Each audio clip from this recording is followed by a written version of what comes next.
تبارك الذي نزل الفرقان على عبده ليكون للعالمين نذيرا. وقال الله تعالى في موضع آخر: ويل لكل همزة لمزة الذي جمع مالا وعدده إلى آخر السورة.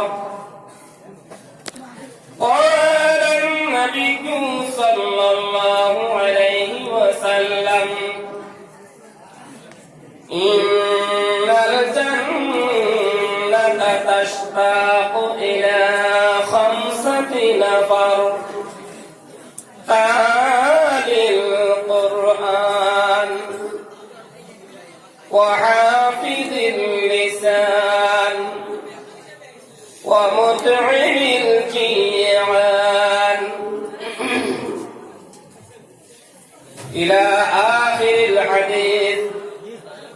قال النبي صلى الله عليه وسلم: من قرأ القرآن فاستظهره وأحل حلاله وحرم حرامه أدخله الله الجنة وشفعه في 10 من أهل بيته كلهم قد وجبت لهم النار، أو كما قال عليه الصلاة والسلام. وفي شان حبيبه آمرا ومخبرا: إن الله وملائكته يصلون على النبي يا أيها الذين آمنوا صلوا عليه وسلموا تسليما. اللهم صل على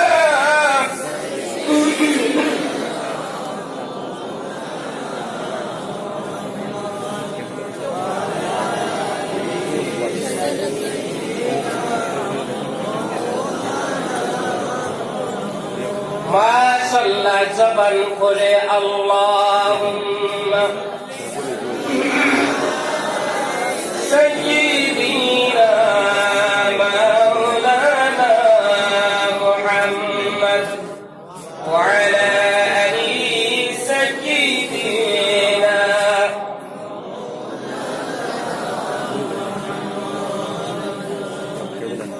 কত দরুদ পড়ি নবীর মনের তৃপ্তি মিটে না, নবীজিকে না দেখাইয়া মওতের চিঠি দিও না। আল্লাহুম্মা সাল্লি আলা সাইয়্যিদিনা মাওলানা মুহাম্মদ ওয়া আলা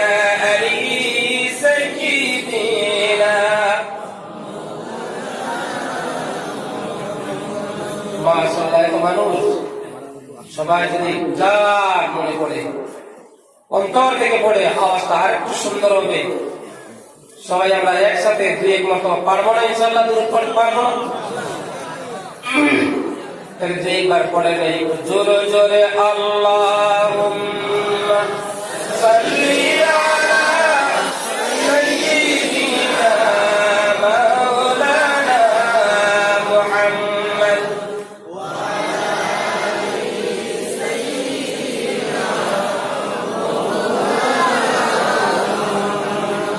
আপন আপন বলো রে মন, কেউ তো আপন তোমার নয়। তুমি যাকে আপন বলো সে তো তোমার, সে তো তোমার কারণ।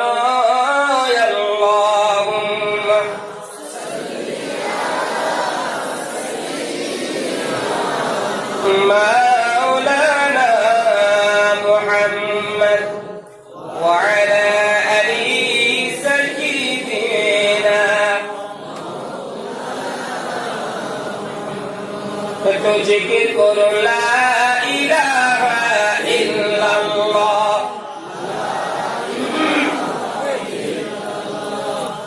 লা ইলাহা ইল্লাল্লাহ। আর জোরে লা ইলাহা ইল্লাল্লাহ, মাশাআল্লাহ লা ইলাহা ইল্লাল্লাহ।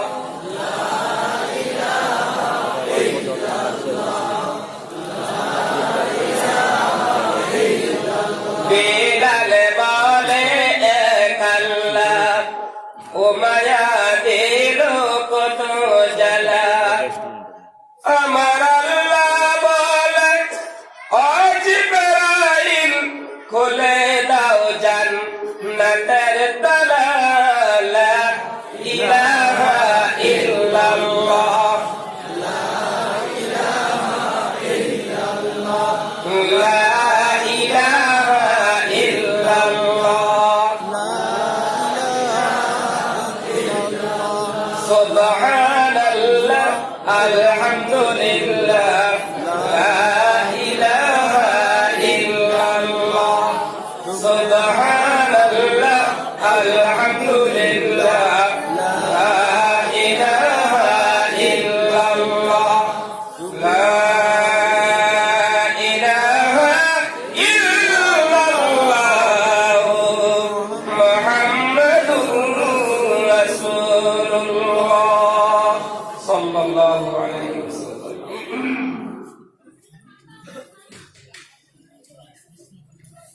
জামিয়া আহমদিয়া মাদ্রাসার 13তম বাৎসরিক জলসার সুনামধন্য সম্মানিত সভাপতি সাহেব, সভাপতি সাহেব আছেন না চলে গেছে? মাশাআল্লাহ, থাকলে ভালো।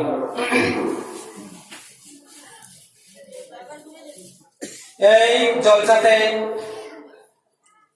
আমন্ত্রিত দূর দূরান্ত থেকে আগত হযরতে উলামায়ে কেরাম, বিরাদরানে ইসলাম, এই মাদ্রাসার বিভিন্ন দিক থেকে জলসাতে আগমনকারী নবীন প্রবীণ ভাইয়েরা এবং পর্দার ভেতরে অবস্থানরত সম্মানিত মা ও বোনেরা, তাহাজ্জুদের টাইম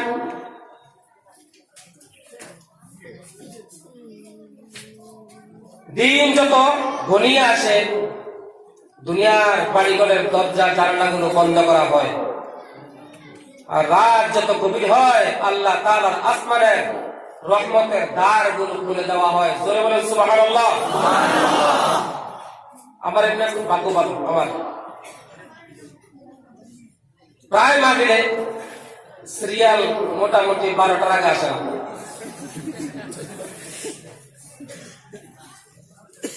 যে কোনো 1 নম্বর জিনিস বা 2 নম্বর জিনিস আগে থাকে না।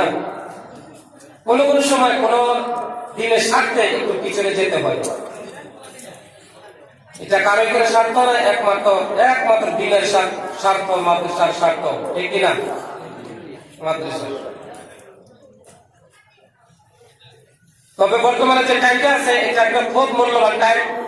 পৃথিবীতে যতজন ওলি আল্লাহর দরবারে ওলি হয়েছেন, একজন ওলিও দিনের আমল দিয়ে ওলি হয় নাই, রাত্রের আমল দিয়ে, রাত্রের কাঁদনা চোখের পানি দিয়ে আল্লাহর দরবারে কেঁদে কেঁদে ওলি হয়েছেন।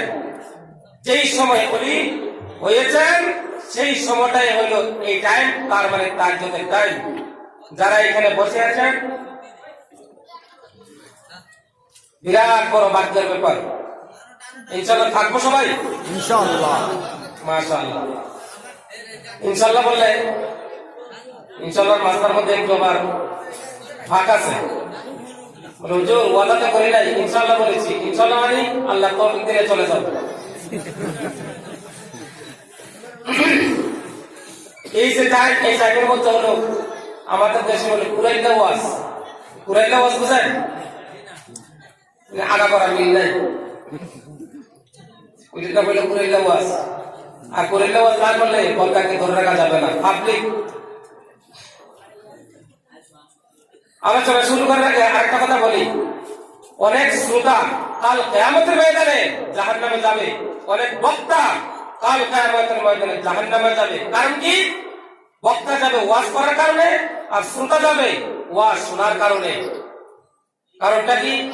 কারণটা হলো অনেক শ্রোতা মনে মনে ভাবে যে কি বক্তার কণ্ঠটা কেমন, যদি কণ্ঠটা ভালো হয় বসবো, আর নয়তো চলে যাব। এমন যদি কোন ভাইয়ের নিয়ম থাকে, অনুরোধ নিয়মটাকে চেঞ্জ করে পরিবর্তন করে ফেলেন। আল্লাহ এবং আল্লাহ রাসূলের খুশিতে এখানে আপনারা বসেন হাদিস কোরআন শোনার জন্য। এই ধরনের যদি কারো নিয়ম থাকে, নিয়মকে পরিবর্তন করেন। আর যদি বক্তার মনে এমন থাকে আমি বয়ান করে উজাড় করে দিব, পাগল করে দিব, তাহলে সেই বক্তা কাল কিয়ামতের ময়দানে জাহান্নামে যাবে এবং নিজ হাতে আগুনের কেচি দিয়ে নিজের জিহ্বাকে কাটবে। এর জন্য ভাই নিয়ত সহি করি, আখলিস দীনাকা ইয়াকফিকাল আমালুল কলিল, তোমার ঈমানকে খাঁটি করো, অল্প আমলেই নাজাতের জন্য যথেষ্ট হইবে। ইনশাআল্লাহ খুব চেষ্টা করব হাদিস এবং কোরআন থেকে সুন্দর সুন্দর আলোচনা করতে। আচ্ছা ভাই, আমি প্রশ্ন করি, সবচেয়ে বড় ওয়াইজ এবং বক্তা কে বলেন তো? আল্লাহ। কে? আল্লাহ। কে? 2 নম্বর আল্লাহর নবী, আল্লাহর হাবিব। আল্লাহর ওয়াজগুলো কোরআনের শুরু থেকে শেষ পর্যন্ত কত সুন্দরভাবে আছে। কোরআনের যে নসিহত, এই নসিহতের চেয়ে মূল্যবান নসিহত আর পৃথিবীতে হতে পারে না। এই কোরআন থেকে ইনশাআল্লাহ নসিহত করা হবে। সহি যদি কোরআন থেকে নসিহত করা হয়, জীবন পরিবর্তন হবেই হবে, অবশ্যই হবে। ভাইরা আমার, আলোচনা শুরু করার আগে আমি আমার পর্দানসীন মা বোনদেরকে বলবো, আপনারা বাড়ি করে চুপচাপ বসুন, সময়টা নষ্ট না করে আলিমুল আমার আলোচনা শুনুন, ফায়দা হবে। আর যে সমস্ত ভাইরা বাড়িঘর থেকে এই মাদ্রাসার মাহফিলে আসছেন, বাড়িতে বলে আসছেন যে আজকে অমুক মাদ্রাসায় মাহফিলে যাচ্ছি, মাহফিলে আসার পরে যদি দোকানপাটে ঘোরাফেরা করেন, তাহলে আসার সময় যে কথাটা বলে আসলেন আর আসার পরে যে কাজটা করলেন, আপনার তো কথা বলা আর আমলের সমান হয় নাই, ব্যতিক্রম হয়ে গিয়েছে। এই জন্য আমি বলবো, যারা এইদিক সেদিক ছুটাছুটি করেছেন, ঘোরাফেরা করেছেন, মেহরবানি করে ফিঙ্গারটি করে আসুন, হক আদায় করে যান। নয়তো এই যে সময়টা নষ্ট করছেন, কাল কিয়ামতের ময়দানে আল্লাহর সামনে দাঁড়াতে হবে, জবাব দিতে হবে। যাক ভাইরা আমার, কিয়ামতের ময়দানে, আচ্ছা ভাই, আমরা কি মরবো না? আমরা মরবো না? এখানে এত মানুষ আছি, কে মরবো না? একটু হাতটা উঁচু করে দেখান তো যে আমি মরবো না। একজন নাই? সবাই মারা যাবো? মাশাআল্লাহ। আপনারা বলবেন হুজুর আমরা মরে যাবো, আর আপনার মাশাআল্লাহ বলেন। এক বিষয় নাকি তার মুরুখকে বলে দিছে, মুরুখের মূর্খ আর কি, বিষয় মূর্খ বলে দিছে, তোমার কাছে যে আসে, যে কোনো কমপ্লেন করে, তুমি বুঝো আর না বুঝো মাশাআল্লাহ বলে দিও। এক লোক আছে বলতেছে, হুজুর আমি রাত্রে স্বপ্ন দেখেছি আমার চুলদারি সাদা হয়ে গিয়েছে। মুরিদ বলে মাশাআল্লাহ, ভালো দেখছি। আরেকজন এসে বলছে, হুজুর আমি কালকে রাত্রে স্বপ্ন দেখছি আমার দাঁত নড়ে। মুরিদ কে বলে মাশাআল্লাহ, খুব ভালো দেখছি। অ্যাকচুয়ালি মুরিদ ছিল মূর্খ। বন্ধুরা আমার, স্বপ্নের তাবিরের মধ্যে লেখা হয় যদি কোনো মানুষ খাদের মধ্যে দেখে চুল দাঁড়িয়ে সাদা হয়ে গিয়েছে, তাহলে ধরে নিতে হবে তার মোটামুটি কবরের ঠিকানা একেবারে কাছে চলে আসছে। আর সে বলে মাশাআল্লাহ, তারপরে মূর্খ মূর্খ। কেউ যদি খাদের মধ্যে দেখে দাঁত নড়ে, তাহলে ধরে নিতে হবে বয়স অনেকটা কমে গিয়েছে, মোটামুটি কবরের কাছে। আর এই দিক দিয়ে মুরিদ বলে মাশাআল্লাহ ভালো দেখেছো, তার মুখ ঘনিয়ে আসবে আর সে মাশাআল্লাহ বলে, তার মানে বুঝে না। তো জবাব ভাই আমার এই আলোচনা শুরু করার আগে যে তোমরা মারা যাবো, মৌতের পরে হাসরের ময়দানে অবস্থাটা কি হবে ছোট্ট একটা উদাহরণ দেই। কিয়ামতের ময়দানে আল্লাহ তাআলা দুইটা বান্দাকে ডাক দিবে, ডাক দিয়ে বলবে, বান্দারে তোমরা দুইজন জাহান্নামে চলে যাও। ইনতালিকু বিআদাইন ইলান নার, তোমরা দুইজন জাহান্নামে চলে যাও। দুইজন থেকে একজন কি করবে জানেন? সোজাসুজি দৌড় দিবে জাহান্নামের দিকে। আল্লাহ দেখবে, দেখে বলবে ব্যাপার কি? জাহান্নাম শুধু আগুন আর আগুন, জাহান্নামে যাওয়ার জন্য বলছি, সে তো সোজাসুজি দৌড় দিল। মনে হয় বান্দাটা একটু সোজা সরল, জাহান্নামের ব্যাপারে তেমন বুঝে না, এই জন্য দৌড় দিছে। আল্লাহ তাআলা সাথে ডাক দেবে, ডাক দিয়ে বলবে, কি বান্দা জাহান্নাম কি নানার বাড়ি পেয়েছো? নানার বাড়ি গেলে যেমন নানি কলা দেয়, কলা নাতি কলা খাও, নাতি বলে ছিলানো আছে, এটা কি নানার বাড়ি কলা পেয়েছো? জানো কি জাহান্নামে?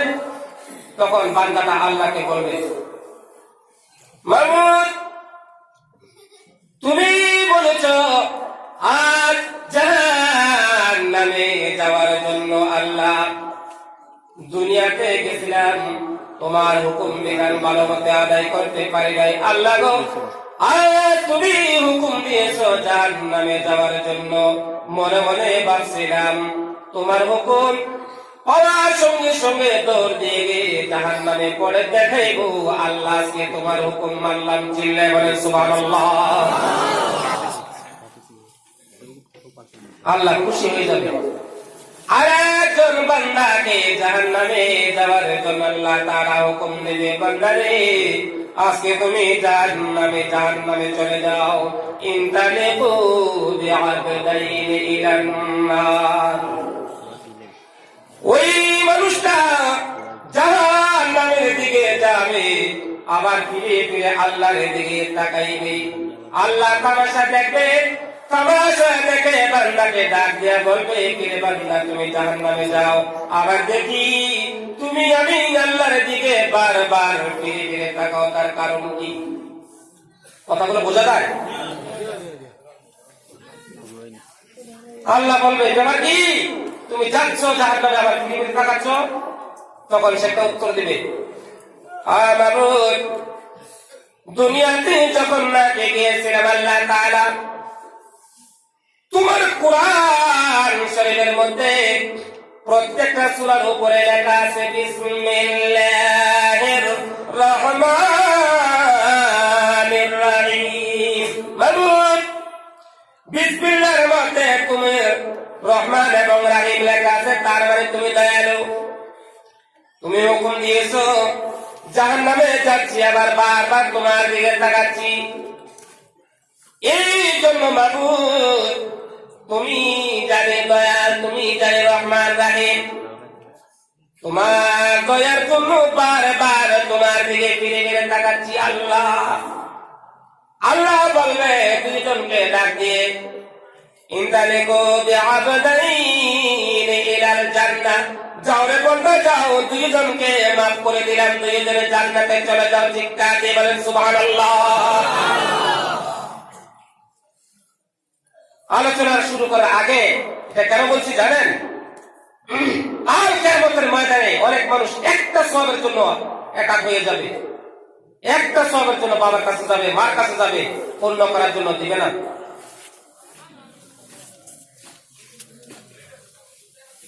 আবার দুই বান্দাকে হুকুম দিবে জাহান্নামে যাও।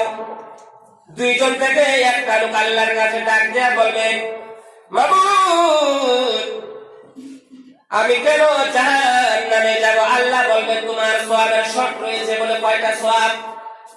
একটা সওয়াব, একটা সওয়াবের জন্য জাহান্নামে যাবো? হ্যাঁ যাবো। বলে আয় আল্লাহ তাআলা, মাহবুব এই কিয়ামতের ময়দানে আমার বউ আত্মীয় স্বজন আছে, আল্লাহ তুমি যদি হুকুম দাও আমি আমার আত্মীয় স্বজন থেকে দিয়ে একটা সওয়াব সংগ্রহ করে আমার সওয়াব পূর্ণ করে আমি জান্নাতি হইতাম চাই। আল্লাহ বলবে যাও দেখি তোমার কোন বাবা নেয়। সেই জাহান্নাম থেকে ফিরে হাসরের ময়দানের দিকে রওনা হবে। রওনা হয়ে গিয়ে দেখবে তার বাবা, বাবা সামনে দাঁড়াবে, দাঁড়িয়ে বাবাকে বলবে, ও বাবা দেখো তো আমাকে চিনলি, আমি না তোমার সন্তান, আমি তোমার ছেলে। ও বাবা আমি একটা সওয়াবের জন্য জাহান্নামে যাই, একটা সওয়াব দিবানি, একটা সওয়াব দিয়ে তুমি আমাকে জান্নাতি করবে নি বাবা। বাবা জবাব দিতে দেখেন কি জবাব দেয়, সৎ বাবা নয়, আপন বাবা জবাব দিবে, কে তুমি আজকে কিয়ামতের ময়দানে আমাকে বাবা বলে দাবি করেছো? আমি দুনিয়ায় গেছি কিনা সেই কথা মনে পড়ে না, আর আমার ছেলে কিনা তুমি আমার সেই কথা মনে পড়ে না। আর তুমি যে একটা সওয়াবের জন্য আটকে গেছো, আমার তো সওয়াবের শর্ট সম্ভব নয়। বাবা থেকে জবাব পেয়ে ওই ছেলেটা তার মা দুঃখিনীকে তালাশ করবে। মা দুঃখিনীকে তালাশ করতে করতে হঠাৎ করে দেখবে তার মা পাগলের মতো দৌড়ায়, সোনগুলো ছাড়া পাগলের মতো দৌড়াবে, সামনে গিয়ে দাঁড়াবে, মা মা গো মা এই কথা জানি, বাবা সন্তানকে ভুলে যায় কিন্তু মা এত তাড়াতাড়ি ভুলে না। ও মা আমি না 10 মাস 10 দিন তোমার পেটে ছিলাম গো মা, আমাকে কোলে নিয়েছো, দুধ পান করেছো মা, আজকে আমি একটা সওয়াবের জন্য জাহান্নামী হয়ে গেলাম, একটা সওয়াব দিবানি মা, জাহান্নাম থেকে বাঁচাবে। মা বলবে কে তুমি আমাকে মা বলে দাবি করেছো? আমি দুনিয়া গেছি সে কথা আমার ভালো মতো মনে আসতেছে না, আর তুমি যে আমার ছেলে সেই কথা আমার মনে পড়ে না, আর তুমি যে একটা সওয়াবের জন্য আটকে পড়েছো, আমিও তো সওয়াবের জন্য আটকে পড়েছি, না দেওয়া সম্ভব না, আমি তোমাকে সওয়াব দিতে পারবো না। বন্ধুরা আমার ওই লোকটা বলবে যেখানে বাবার কাছে গেলাম মার কাছে গেলাম একটা সওয়াব দিল না, কিয়ামতের ময়দানে কোন মানুষ আমাকে একটা সওয়াব দিবে না, এর পোড়ামুখটা আর দেখাবো না, এক্ষুনি গিয়ে দৌড় দিয়ে আমি জাহান্নামের মধ্যে পৌঁছে যাব। এইটা মনে মনে ভেবে জাহান্নামের দিকে যাবে। যাইতে যাইতে যখন জাহান্নামের পাশাপাশি চলে যাবে, পিছন থেকে একটা লোকে ডাক দিবে, চোখে পানি, কেঁদে কেঁদে জাহান্নামের দিকে যাবে। পিছন থেকে একটা লোকে ডাক দিবে, ডাক দিয়ে বলবে বন্ধু কি হয়েছে তোমার, কাঁদো কেন? দাঁড়াবে না, আবার ডাক দিবে, বন্ধু রে একটা কথা বলে যাও তুমি কেন কাঁদো? 2 বার 3 বার ডাকার পরে লোকটা ফিরে বলবে বন্ধু রে এ চোখের পানি মোছানোর জন্য বাবার কাছে গেলাম, মায়ের কাছে গেলাম, আমার বাবা মা যেখানে আমার চোখের পানি মুছতে পারলো না, এটাই আমাদের ময়দানে কেউ পারবে না, এই জন্য আমি দাঁড়াচ্ছি না। কি হয়েছে তোমার বলো? আজ আমি একটা সওয়াবের জন্য জাহান্নামে যাই। একটা সওয়াব কে দিবে? ওই লোকটা তখন বলবে বন্ধু রে আমি দুনিয়াতে গেলাম, ভালো আমল করে নাই, আমি বেশিরভাগে গুনাহ কাজ করেছি, কিভাবে জানি আমার আমল নামার মধ্যে একটা গুনাহ চলে আসছে, একটা সওয়াব চলে আসছে, একটা সওয়াব দিয়ে বা আমি কি করব? দুনিয়াতে কোনো মানুষের উপকার করতে পারি নাই, আজকে যাও আমি তোমাকে একটা সওয়াব দিয়ে দিলাম, আজকে তোমাকে সওয়াব দিয়ে চিরদিনের জন্য জান্নাতি করে দিলাম, কিয়ামতের ময়দানে তোমার উপকার করলাম। এই তামাশা আল্লাহ দেখবে, দেখার পরে দুইজনকে ডাক দিবে, আল্লাহ বলবে আজ কঠিন দিন আমার বান্দা হইয়া বান্দাকে যেখানে উপকার করতে পারলা, দয়া করতে পারলা, আমি আল্লাহ দয়াল, আমি আল্লাহ রহমান রাহিম, আমি আল্লাহ দয়াল হইয়া কেন আমি আমার বান্দাকে দয়া করতে পারবো না। ইনতালিকু বিআবদাইনি ইলাল জান্নাহ, যাও রে বান্দা যাও, দুইজনকে মাফ করে দিলাম, দুইজনে জান্নাতে চলে যাও। চিৎকার দিয়ে বলে সুবহানাল্লাহ। উপসংহার হিসাবে বিসমিল্লাহর মধ্যে পেয়েছি, এই জন্য কথাটা বললাম। ভাই কেন বলছি? এই জন্য কিয়ামতের ময়দানে মানুষ একটা সওয়াব, দুইটা সওয়াব, তিনটা সওয়াবের জন্য আটকা পড়ে যাবে। যাক, আমি আপনাদের সম্মুখে দুইটা হাদিস আর একটা সূরার কিছু অংশ আর একটা সূরার একটু আয়াত তিলাওয়াত করছি। আল্লাহ তাআলা যদি তৌফিক দেন, ইনশাআল্লাহ এগুলা থেকে কিছু কথা বলার নিয়ত করেছি। আপনারা যদি দোয়া করেন, আল্লাহ যদি তৌফিক দেয়, ইনশাআল্লাহ বলার চেষ্টা করব। দোয়া করবেন ইনশাআল্লাহ। মাশাআল্লাহ। আমি আপনাদের সম্মুখে আল্লাহর হাবিবের অগণিত বেগণিত হাদিস থেকে দুইটা হাদিস তেলাওয়াত করছি। এই যে একটা মাদ্রাসা, এটা কি মাদ্রাসা? কওমি মাদ্রাসা, বেসরকারি মাদ্রাসা। মাদ্রাসা কেন? মাদ্রাসার উদ্দেশ্য কি এবং মাদ্রাসার বৈশিষ্ট্য কি? মাদ্রাসা কেন? তার উত্তর হলো, বনি আদমকে মানুষের মতো মানুষ বানানোর জন্য হলো মাদ্রাসা। উদ্দেশ্য কি? উদ্দেশ্য হলো ইলমে নবুয়ত হাসিল করার পরে আল্লাহর দ্বীনের উপর চলা। এই মাদ্রাসা যতদিন থাকবে, দ্বীন ততদিন চলবে। এই সমস্ত মাদ্রাসাগুলো যেই দিন মিশে যাবে, সেই দিন থেকে দ্বীনও মিশে যাবে। আমরা মানুষেরা জানোয়ারের মতো হয়ে যাব, অমানুষ হয়ে যাব। এই জন্য আমি এমন দুইটি হাদিস পড়েছি, এই মাদ্রাসাগুলোর সঙ্গে অঙ্গে অঙ্গে যদি জড়িত থাকি, সৎ বুদ্ধি দিয়ে, টাকা দিয়ে, পয়সা দিয়ে যদি সম্পর্ক রাখি, তাহলে আমার আপনার লাভ কি হবে? সেই দিকে তাকাইয়া আমি দুইটা হাদিস তেলাওয়াত করছি। আল্লাহর নবী ইরশাদ করেন, কাল কিয়ামতের ময়দানে এক একটা মাওলানার, এক একটা হাফিজের এত বেশি মূল্য হবে, এত বেশি দাম হবে। কাল কিয়ামতের ময়দানে আল্লাহ তাআলা এক একটা আলিমকে, হক্কানি আলিমকে, হক্কানি হাফিজকে কতটুকু অথরিটি দিবে যে এক একটা মাওলানা, এক একটা হাফিজ কম পক্ষে তার খানদান থেকে 10টা লোককে নিয়ে জান্নাতের মধ্যে চলে যাবে। একটু চিৎকার দিয়ে বলেন সুবহানাল্লাহ, সুবহানাল্লাহ। তারপর আল্লাহ নবী নিজে বলতেছেন, মান ক্বারাআল কুরআন ফাসতাগারাহু ফাআহাল্লা হালালাহু ওয়া হারামা হারামাহু আদখালাহুল্লাহুল জান্নাহ ওয়া শাফাআহু ফি 'ashratin মিন আহলি বাইতিহি কুল্লুহুম ক্বাদ ওয়াজাবাত লাহুন নার। হাদিস শরীফে আল্লাহর নবী বলে, এক একটা মাওলানা, এক একটা হাফিজ সাহেব কাল কিয়ামতের ময়দানে নিজের বংশ থেকে, নিজের খানদান থেকে বিনা হিসাবে 10টা লোককে নিয়ে জান্নাতের মধ্যে ঢুকে পড়বে। ওই রকম 10টা লোক, যেরকম 10টা লোকের উপরে নাকি জাহান্নামের আগুন ওয়াজিব হয়েছে 10 জন। এই জন্য ভাই, প্রত্যেকটা মুসলিম ছেলেকে মেয়েকে কোরআন দিয়ে পেটকে ভর্তি করে দিতে হবে। আমি প্রশ্নের উত্তর দিবেন। কোন মানুষ যদি সকালবেলা ঘুম থেকে উঠে কাঁচা পেঁয়াজ খায়, কাঁচা পেঁয়াজ, এরপরে কুরমা, পোলাও, বিরিয়ানি, আরো নিয়ামত খায়, যখন তার ঢেকুর আসবে ভিতর থেকে, কিসের গ্রান আসবে বলুন তো? কিসের গ্রান আসবে? পেঁয়াজের। দুই একজনে বুঝেছে, অন্যরা বুঝে নেই। সকালবেলা কাঁচা পেঁয়াজ খালি পেটে খাওয়ার পরে এরপরে কুরমা, পোলাও, বিরিয়ানি, আরো অনেক নিয়ামত খাইলাম, যখন আমি ঢেকুর দিব, তখন আমার ভিতর থেকে কিসের গ্রান আসবে? পেঁয়াজের গ্রান আসবে। বন্ধুরা আমার, তার মানে হলো প্রত্যেকটা মুসলিম ছেলে মেয়েকে কচি বয়সে, ছোট বয়সে সকালবেলা কোরআন দিয়ে পেটটাকে ভর্তি করে দাও, কোরআন দিয়ে ভর্তি করে দাও।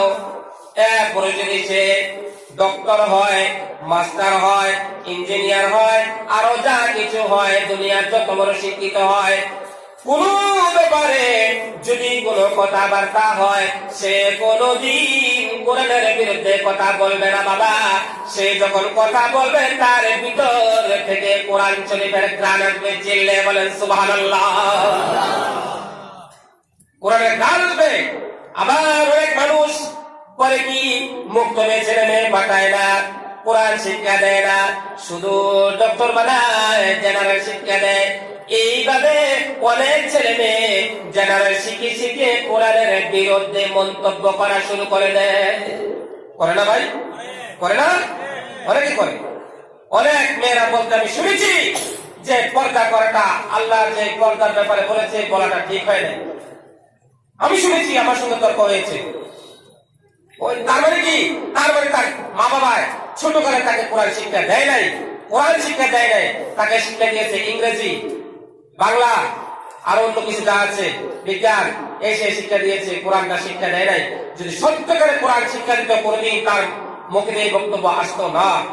এই জন্য বলা হয় এক একটা মৌলানা, এক একটা হাফিজ কাল কিয়ামতের ময়দানে নিজের বংশ থেকে 10টা লোককে নিয়ে জান্নাতে চলে যাবে। আল্লাহ বলবেন, হাফিজ, হাফিজ রে, যাও, আজকে তোমাকে জান্নাত দিলাম, জান্নাতে চলে যাও। ও মৌলানা, মৌলানা, তুমি আজকে জান্নাতে চলে যাও। মৌলানাকে হাফিজ সাহেবকে হুকুম দেওয়া হবে, মৌলানা থমকে দাঁড়াবে, হাফিজ সাহেব থমকে দাঁড়াবে। তার মনে পড়বে আল্লাহ নবী 10 জনের কথা বলছে, যাবে না একা। ওই হাফিজ মৌলানা দাঁড়ে আল্লাহর কাছে ফরিয়াদ করবে, মাবুদ, তোমার নবী বলেছে এক একটা মৌলানা, এক একটা হাফিজ নাকি 10 জন লোককে জান্নাতে নিতে পারবে। বলে, হ্যাঁ, তুমি কাকে নিতে চাও? হাফিজ বলবে, মাবুদ, আমার বাবা কোথায়? আমার বাবা কই? আল্লাহ বলে, যাও, তোমার বাবাকে দিলাম।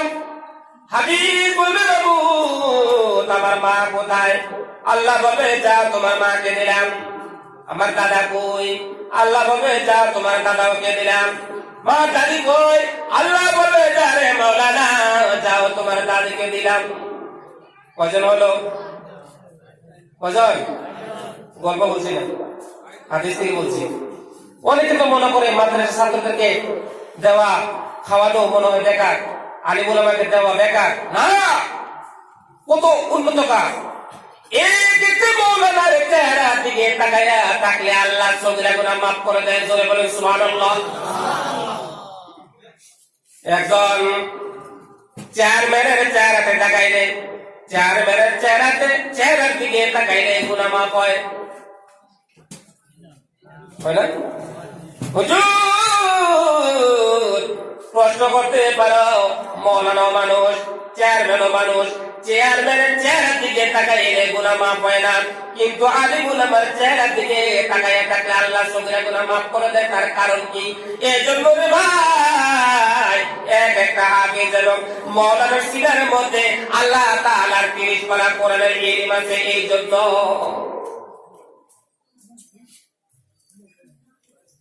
বন্ধুরা আমার, ওই হাফেজ সাহেব কাল কিয়ামতের ময়দানে দাঁড়ায়া দাঁড়ায়া সিরিয়ালে বলতে থাকবে, আল্লাহ গো, 4 জন পেয়েছি। আমার নানা, আমার নানি কই? আল্লাহ বলবে, যাও, দিলাম 6 জন। শ্বশুর কোথায়? আমার শাশুড়ি কোথায়? এক একটা আলিমের, এক একটা হাফিজের শ্বশুর জান্নাতি, শাশুড়ি জান্নাতি। চিৎকার দিয়ে বলে সুবহানাল্লাহ। নারে তাকবীর, নারে তাকবীর। কিয়ামতের ময়দানে অবস্থা দেখার পরে মানুষ আফসোস করবে আর বলবে, হায় রে, যদি জানতাম দুনিয়াতে থাকতে ভিক্ষা করে হলেও একটা ছেলেকে হাফিজ বানাতাম, একটা ছেলেকে মৌলানা বানাতাম। সেদিন আফসোস করবে অনেক লোকে, কিন্তু কাজে আসবে না। ভাইরা আমার, অনেক মানুষ হাফিজ সাহেবের কাছে মেয়েকে বিবাহ দিতে চায় না, মৌলানার কাছে মেয়েকে বিবাহ দিতে চায় না। ঠিক কিনা বলুন? মৌলানার বেতন কম, হাফিজ সাহেবের বেতন কম। সারা পৃথিবীতে আপনি খুঁজান, সবচেয়ে বেতন কম হলো আলিম উলামার। 3000, 4000, 5000, একবারে সরাসরি বেতন 7, 8। এমন না ভাই? সবচেয়ে বেতন কম কার পৃথিবীতে? ওলামা কেরামের। অ্যাকচুয়ালি আলিম উলামাকে বেতন দেওয়া গুনাহ, অনেক মানুষ আছে ইমাম সাহেবের পেছনে নামাজ পড়ে 1 বছর বেতন দেয় না। আমি কার পিছনে নামাজ পড়লাম? ফ্রি নামাজ তো হবে আমার, বেতনটা দেয় না। হাদিস শরীফে আল্লাহ নবী বলে, তোমার বাড়িতে কেউ যখন পরিশ্রম করার পরে যে ঘাম বের হয়, এই ঘাম শুকানোর আগে আগে তার পরিশ্রমের শ্রমটা দিয়ে দাও। একবার হযরত উমর রাদিয়াল্লাহু তাআলা আনহুর দরবারে যখন উনি খলিফাতুল মুসলিমিন ছিলেন, উমর বাবারে বাবা, যে উমরের নাম শয়তানে শুনলে অনেক দূর দিয়ে যেত। সেই উমর খলিফাতুল মুসলিমিন, ওনার দরবারে এক মালিক গেছে, মালিক তার কর্মচারীর বিরুদ্ধে বিচার নিয়ে, হুজুর এই ছেলেটা আমার দোকানের কর্মচারী ছিল, হঠাৎ করে কয়েকদিন আগে আমার দোকানের ক্যাশ বাক্স থেকে টাকা চুরি করে পালিয়ে চলে গেল। বহু কষ্ট করে ধরে আমি আপনার দরবারে নিয়ে আসছি। হুজুর গো, ইসলামের নিয়মে, কোরআনের নিয়মে চুরি করলে হাত কেটে দেওয়া হলো বিধান। নবী উমর গো, আপনার দরবারে নিয়ে আসছি, তার হাতটা কেটে দেন। ওই ছেলে ভয়ে কাঁদছে, এক করে তার হাত কেটে দেওয়া হবে। উমর বলে, ছেলে তুমি কেটে কোনো লাভ নাই, আসল ঘটনা কি বলো? ওই ছেলেটা বলে, হুজুর আমি ওনার দোকানের কর্মচারী, আজকে 5 মাস পর্যন্ত আমি চাকরি করি। আমার বাড়িতে বিবি অসুস্থ, আমার ছেলে ভালো মতো খাবার পায় না।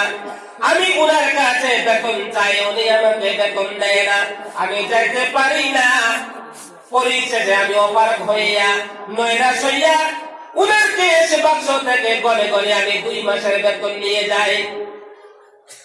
তখন হযরত ওমরে বলল, ও মালিক, তুমি যে তোমার কর্মচারীর বিরুদ্ধে বিচার নিয়ে আসছো, তোমার কর্মচারী যে রিপোর্ট দিয়েছে, রিপোর্টটা সত্য কিনা? বলে, হ্যাঁ হুজুর সত্য। এবার ওমর বলে, মালিক রে, খবরদার রে মালিক, আজকে প্রথমবার ছেড়ে দিলাম, এভাবে যদি ভবিষ্যতে কোনদিন কর্মচারীর বেতন বাকি রেখে যদি বিচার নিয়ে আসো, কর্মচারীর হাতে কাটা হবে না, তুমি মালিকের হাত কাটা হবে। কারণ 5 মাস পর্যন্ত তুমি তাকে চাকরি করাইয়া তার বেতনটা কেন দিলা না?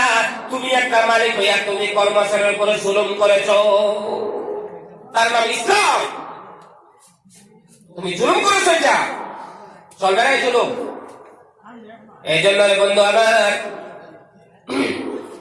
আল্লাহ নবী বলতেছে, আলিমের শ্বশুর জান্নাতি। অনেক লোক আছে মেয়েকে দেখলে আলিমের কাছে মেয়ে বিবাহ দিতে চায় না, কিন্তু সে তো জানে না আলিমের শ্বশুর হলে জান্নাতি। বন্ধুরা আমার, 8 জন সিরিয়াল হয়ে গেল। 9 নম্বরে হলো ওই মেয়েগুলো, যে মেয়েগুলোর স্বামী নাকি মৌলানা হাফিজ, অর্থাৎ হাফিজ এবং আলিমের স্ত্রী জান্নাতি, 9 নম্বরের জান্নাতি। অনেক সময় দেখবেন অনেক মেয়েদেরকে যদি কোনো হাফিজ অথবা আলিমের চায় বিবাহ করার জন্য, মেয়ে দেখতে গেছে, দেখার পরে দেখাটিকে হয়ে গেল, এরপরে মৌলানা সাহেব চলে আসলো, তার ভাবি জিজ্ঞাসা করে নরদকে, কি দেখে গেল, তো পছন্দ হয়েছে? না না না, বাবারে বাবা, লম্বা লম্বা দাড়ি, আমি আমি না, আমি বিবাহ বসবো না, ওই যে লম্বা দাড়ি। আর মৌলানা সাহেবের ঘরে গেলে সে পর্দা করতে হবে, আদব কায়দায় চলতে হবে। এই আদব কায়দায় পর্দায় তাকে যে জান্নাতে পৌঁছে দিবে, সেই নিয়ে তো তার বাবা শিক্ষাটা দিল না। আফসোস, এখানে ছোট্ট একটা ওয়াজ শুনে যায়। ডক্টর শহীদুল্লাহ একজন জেনারেল শিক্ষিত মানুষ, 6টা ভাষার পণ্ডিত, উনার মুখে এত লম্বা লম্বা দাড়ি। উনি যে ব্যক্তি বিবাহ করলেন সবচেয়ে কম শিক্ষিত হল বিএ পাস, তার মানে উনার স্ত্রী বিএ পাস। বিয়ে করে বাড়িতে নিয়ে আসলেন, বাসর হবে। বাসর করে বিবিকে দেখতে আসে, ডক্টর শহীদুল্লাহ মুখে লম্বা লম্বা দাড়ি, চোখ বড় করে দিচ্ছে। ব্যাপার কি এগুলা? কি এগুলো দাড়ি? এগুলা কি ডক্টর শহীদুল্লাহ বুঝতে পারছে উনি তো বর্তমানটি দিনদারি মানে দিনদারি নাই, দিন নাই তার ভিতর। যাক, এখন শোয়ার পালা। স্ত্রী শুইতে রাজি না, না আমি এটা জবাব চাই। এগুলা কি যতদিন জবাব না পাই অতদিন কোনো কথা নেই। ডক্টর শহীদুল্লাহ চিন্তায় পড়ে গেল, কি করি? 3 দিন টাইম দিয়েছে, 1 2 3 বলতে আছে বিবি, কবে 3 দিন যাবে তার উত্তর পাবে। 3 দিন যখন চলে গেল, ডক্টর শহীদুল্লাহ স্ত্রী গিয়ে ডক্টর শহীদুল্লাহকে বলে, কি ডক্টর সাহেব জবাব তো পেলাম না, চলে যাবো না কি বাবার বাড়িতে? এবার ডক্টর শহীদুল্লাহ জবাব দিচ্ছে, ও যুবক ভাইয়েরা, ও ইমানওয়ালা ভাইয়েরা, শুনে যাও, একজন জেনারেল শিক্ষিত কি জবাব দেয়, বিবি তুমি আমাকে আমার ঘরে নতুন বধূ হয়ে আসি আমাকে কষ্ট করেছে, এগুলা কি? বিবি রে, আমি চিন্তা করতেছি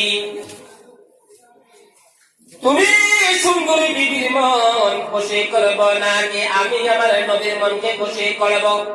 যদি আমার নবীর মনকে খুশি করতে যাই তুমি সুন্দরী বিবিকে হারাবো, আর তুমি সুন্দরী বিবিকে যদি মনটা খুশি করতে চাই তাহলে আমি আল্লাহ নবীর কলেজা কাটতে হবে। আমি এখন ভাবতেছি আমি কোনটা করব।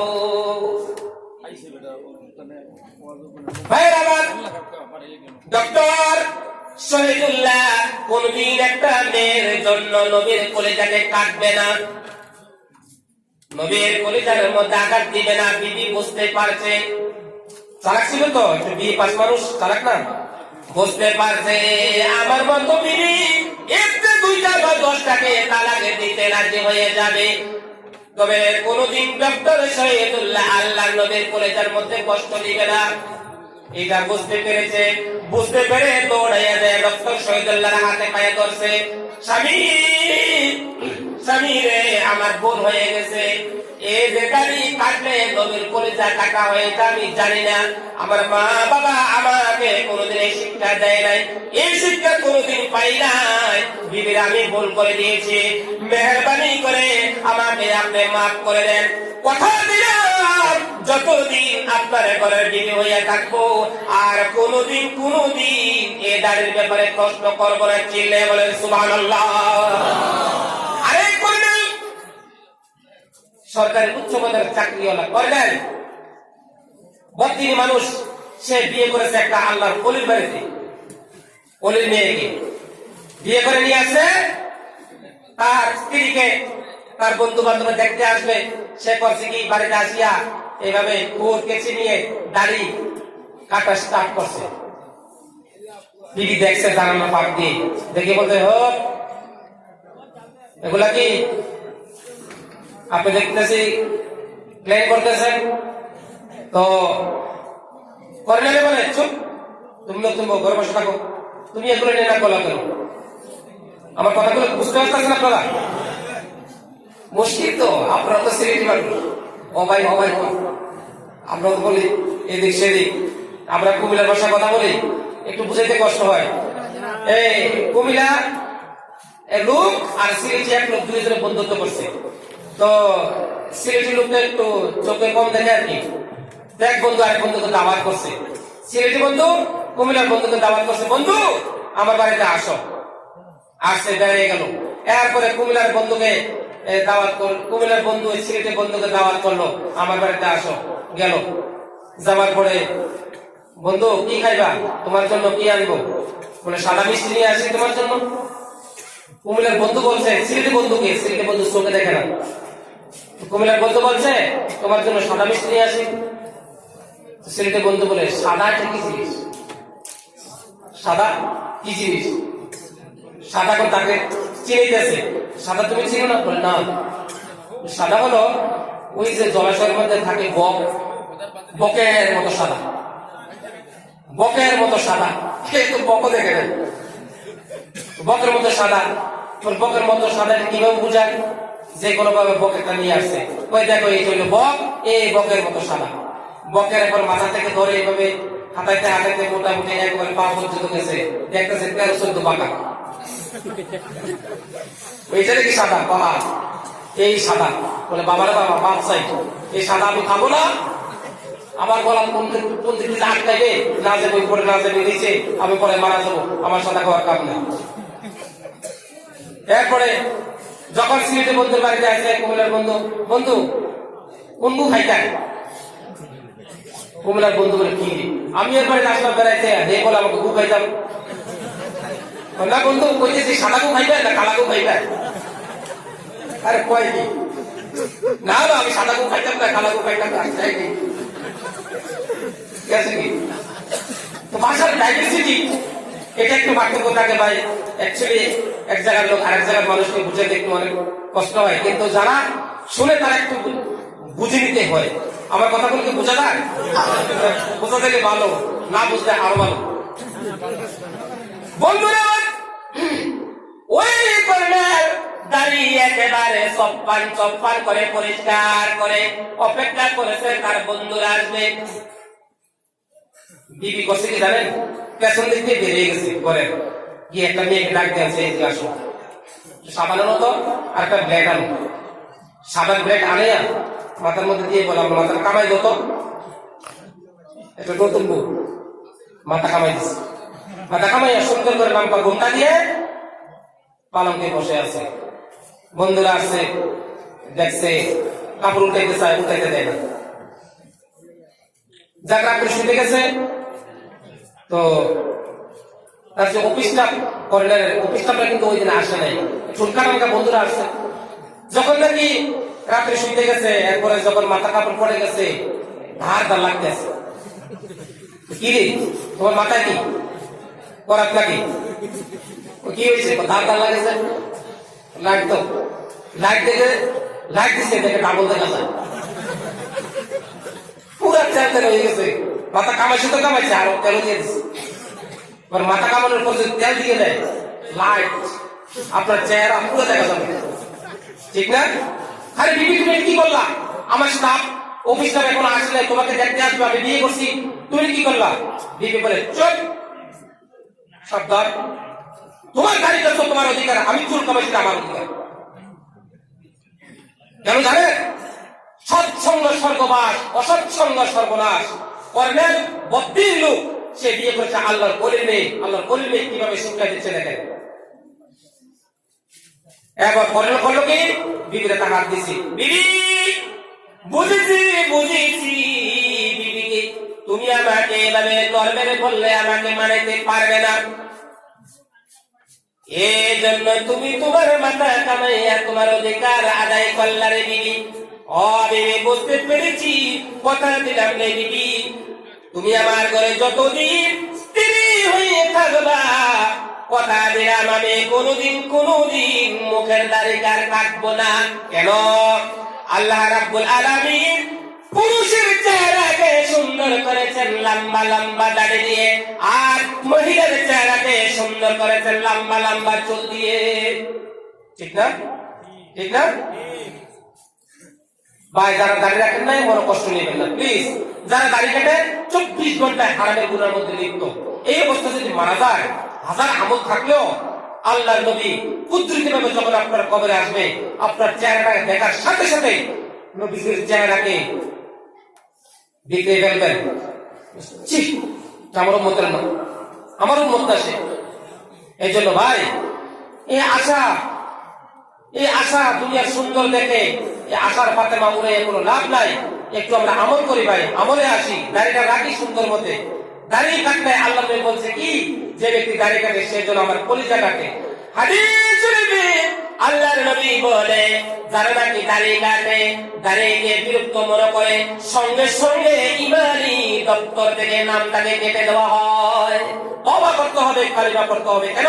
দাড়ি রাখা ওয়াজিব, ওয়াজিব নফসের সুন্নাত, কিন্তু রাখাটা ওয়াজিব। এই জন্য ভাই দাড়ি রাখতে হবে। একটা মুমিন মানুষকে দেখা করে চিনা যায় না, সে মুসলমান না হিন্দু বোঝা যায় না। এই জন্য ভাই সাইনবোর্ড এটা লাগাইতে হবে। ইনশাআল্লাহ আমরা সবাই দাড়ি রাখবো ইনশাআল্লাহ, মাশাআল্লাহ। দাড়ি রাখবেন, মনে কষ্ট নেবেন না। আমরা মুসলমান, কয়দিন থাকবো দুনিয়া? জান্নাতে তো আল্লাহ তাআলা সবকিছু রেখে দিয়েছেন। কি লাগে আপনার? জান্নাতে কমপক্ষে আপনি বলপুরুষ স্ত্রী পাবেন। কেমন জানেন? 6.5 হাত লম্বা, বডি 7 হাত, চুলের ফিগার হবে একেবারে গোড়ালি পর্যন্ত, দাঁত এত সুন্দর হবে জান্নাতি নারীদের, আপনার পুরো দেহটা দেখতে পাবেন। বাহাত্তর পল্লা কাপড় পরবে, যখন হাতটা এইভাবে করবে তার মগজগুলো নিচের দিকে যাবে, আপনি দেখতে পাবেন। চেহারা বদলের বাজার হবে জান্নাতের মধ্যে। এরপরে আল্লাহ তাআলা সেখানে আপনাকে মদ, শরাব, ফল, ফ্রুট, বিভিন্ন নিয়ামত দিয়ে আপনাকে আল্লাহ তাআলা আল্লাহর হুরদেরকে দিয়ে, সুন্দর সুন্দর কিশোরদেরকে দিয়ে আপনাকে পরিবেশন করাবে, খাওয়াবে জান্নাতে। আল্লাহ তাআলা দুনিয়ার যে মদ খায়, মদ খাওয়ার পরে মানুষের মাতাল করে, মদ খেয়ে এসে রেতের বাড়িতে যাইতে পারে না, মদ খেয়ে রওনা দেয়, নিজে নিজে কথা বলে।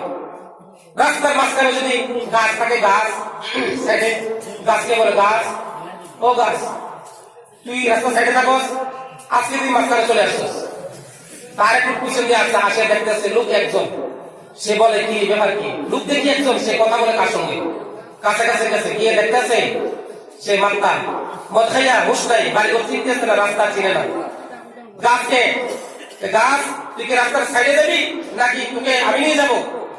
তো গাছকে যায়, গাছের কথা শুনে একবার মাথা দিয়ে ধাক্কা মারে, ধাক্কা 2-3টা মারার পরে মাথা 2-3 দিয়ে বেড়ে গেছে, রক্তাক্ত হয়ে গাছের নিচে পড়ে আছে।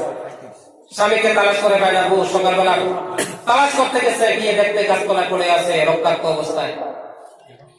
ভাইরা, দুনিয়ার শরাবগুলো পান করে মানুষে নেশাগ্রস্ত হয়ে যায়, মাথা ব্যথা করে, কয়দিন পরে বেমিস হয়ে যায়, আর পরে মারা যায়।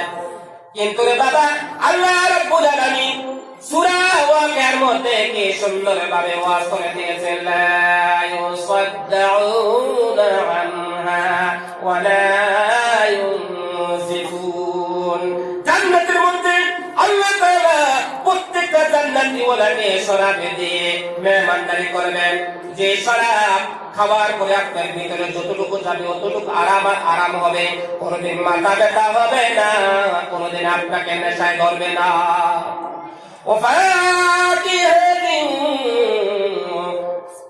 এইভাবে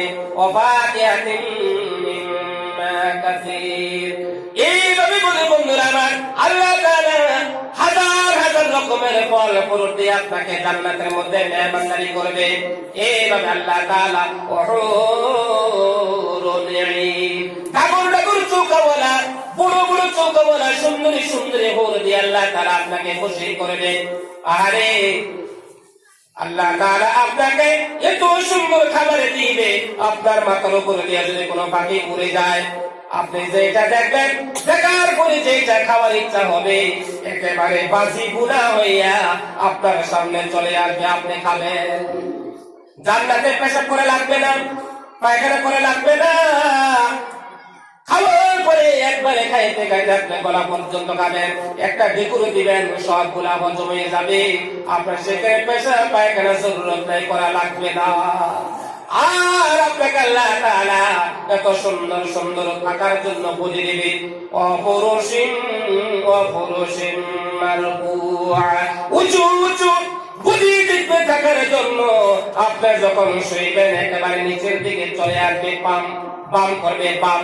কত আরামের গদি, যেটা নাকি আল্লাহ তাআলা কুদরতি হাতে জান্নাতি ওয়ালার জন্য বানিয়েছেন।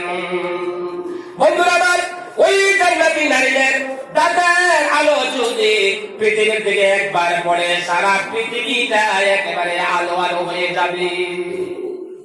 ও ভাই, দুনিয়ার অল্প কয়েকদিনের সুন্দরী পিছনে পরে যদি আপনি দিন থেকে দূরে চলে যান, শাস্তি তো আপনিই পাবেন। অনেক মানুষ আছে কি করে জানেন, রাস্তা দিয়ে বাইরে হয়, সুন্দর একটা মেয়ে দেখলে এইভাবে হা করে তাকিয়ে থাকে, চোখের পলকও ছাড়ে না। হ্যাঁ, পিছন দিয়ে আসে বলে, কি মাস্টার বাবু কি করছেন? বলে মাটিটা সর। আর আমি দেখি, বলে কি দেখেন আপনি? বলে আমি দেখতে আছি। ড্রাইভার গাড়ি চালায়, হঠাৎ করে দেখতেছে একটা ইউনিভার্সিটির ছাত্রী যাইতেছে, একটু সুন্দর গাড়ি চালায় দিকে, আর এবার বড় বড় চোখ করে তাকিয়ে আছে। পিছন দিয়ে প্যাসেঞ্জারে বলে, কি ড্রাইভার সাহেব, গাড়িতে চলে যাচ্ছে গাতায়, বলে চলে যাক, গাতা মারাই দিব, তো সাওয়া বন্ধ করবো না। সাধারণ দুনিয়ার একটা নাপাক দিয়ে আল্লাহ তাআলা তৈরি করছেন। কাইফা তাকফুরুনা বিল্লাহি ওয়া কুনতুম আমওয়াতান ওয়া আহইয়াকুম থুম্মা ইউমীতুকুম থুম্মা ইউহয়ীকুম থুম্মা ইলাইহি তুরজাউন। কিভাবে তোমরা আল্লাহকে অস্বীকার করো? তোমরা ছিলে মৃত্যু থেকে তোমাদেরকে জীবিত করা হয়েছে, এরপর আবারও তোমাদেরকে আল্লাহ তাআলা মৃত্যুবরণ করাবে, মৃত্যু থেকে আবারও জিন্দা করবে, জিন্দা করে তোমাদেরকে হাসরের ময়দানে নেবে হিসাব নেওয়ার জন্য। এখানে দুইবার শব্দ হয়েছে মৃত, দুইবার আছে জীবিত।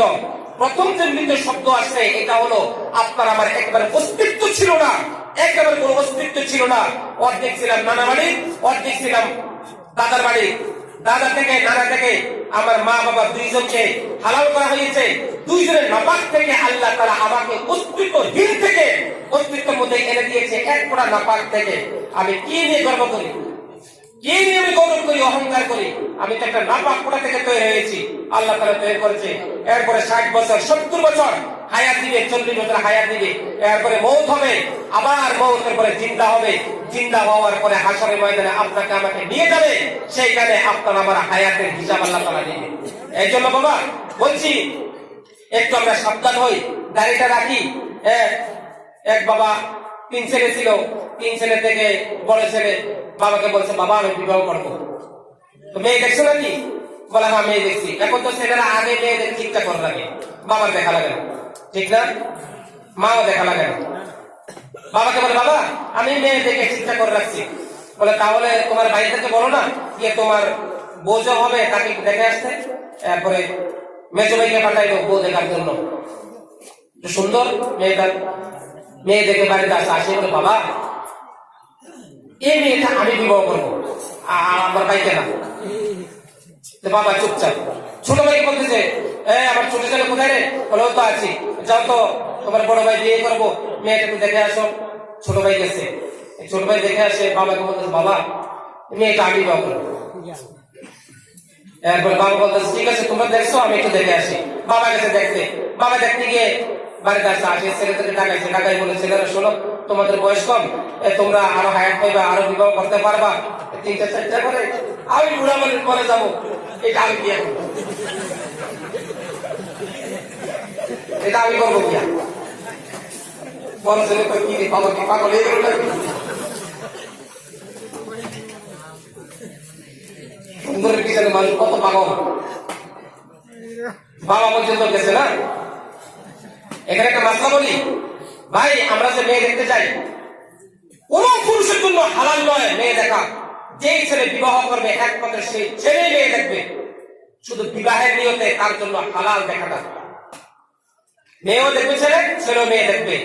মেয়েদেরকে ফুল অথরিটি দিয়েছে ইসলাম।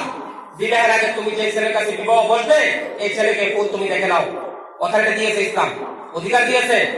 ছেলেও দেখবে, কিন্তু ছেলের পক্ষের কোন পুরুষ এমনকি বাবা এমনকি ভাই কারোর জন্য ইজাজত নেই মেয়েকে গিয়ে দেখার, কারণ এই ছেলের সঙ্গে মেয়ের বিবাহ হইতে পারে, নাও হইতে পারে। মাসলা বুঝাইছে? আমরা করি কি ভাইকে বিবাহ করাবো, বন্ধু, ভাইয়ের বন্ধু, ছোট ভাই, বড় ভাই, এভাবে চাচা, জ্যাঠা, মামা, গ্রামের আরো কিছু সর্দার মাতব্বর নিয়ে বাস মেয়ে দেখতে যায়। হ্যাঁ, কি পাগল না? এটা কেন করে? এটা ভাই বিরাট গুনাহ। যারা গিয়েছেন তওবা করবেন, আর কোনোদিন যাবেন না। তো যাক, বাবা পর্যন্ত গেল। এরপরে বলে এই মেম্বার সাহেবের কাছে গেছে, তো দেখছেন আমি বিবাহ করতে চেয়েছি, এখন ভাইয়া বই করবো, বাবা বলে মেয়ে বিয়ে করবো, আমি কোনটা করবো? পরে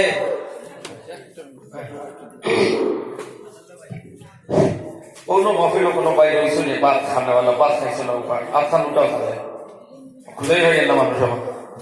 আপনি উঠোকা জি জলদি উঠোকা, আর করবাই ভাত খান উঠাও, আমি ধরম করবো না। আর করবাই রয়েছ যারা ভাত খান নাই তারা ওয়াজ দেবেন।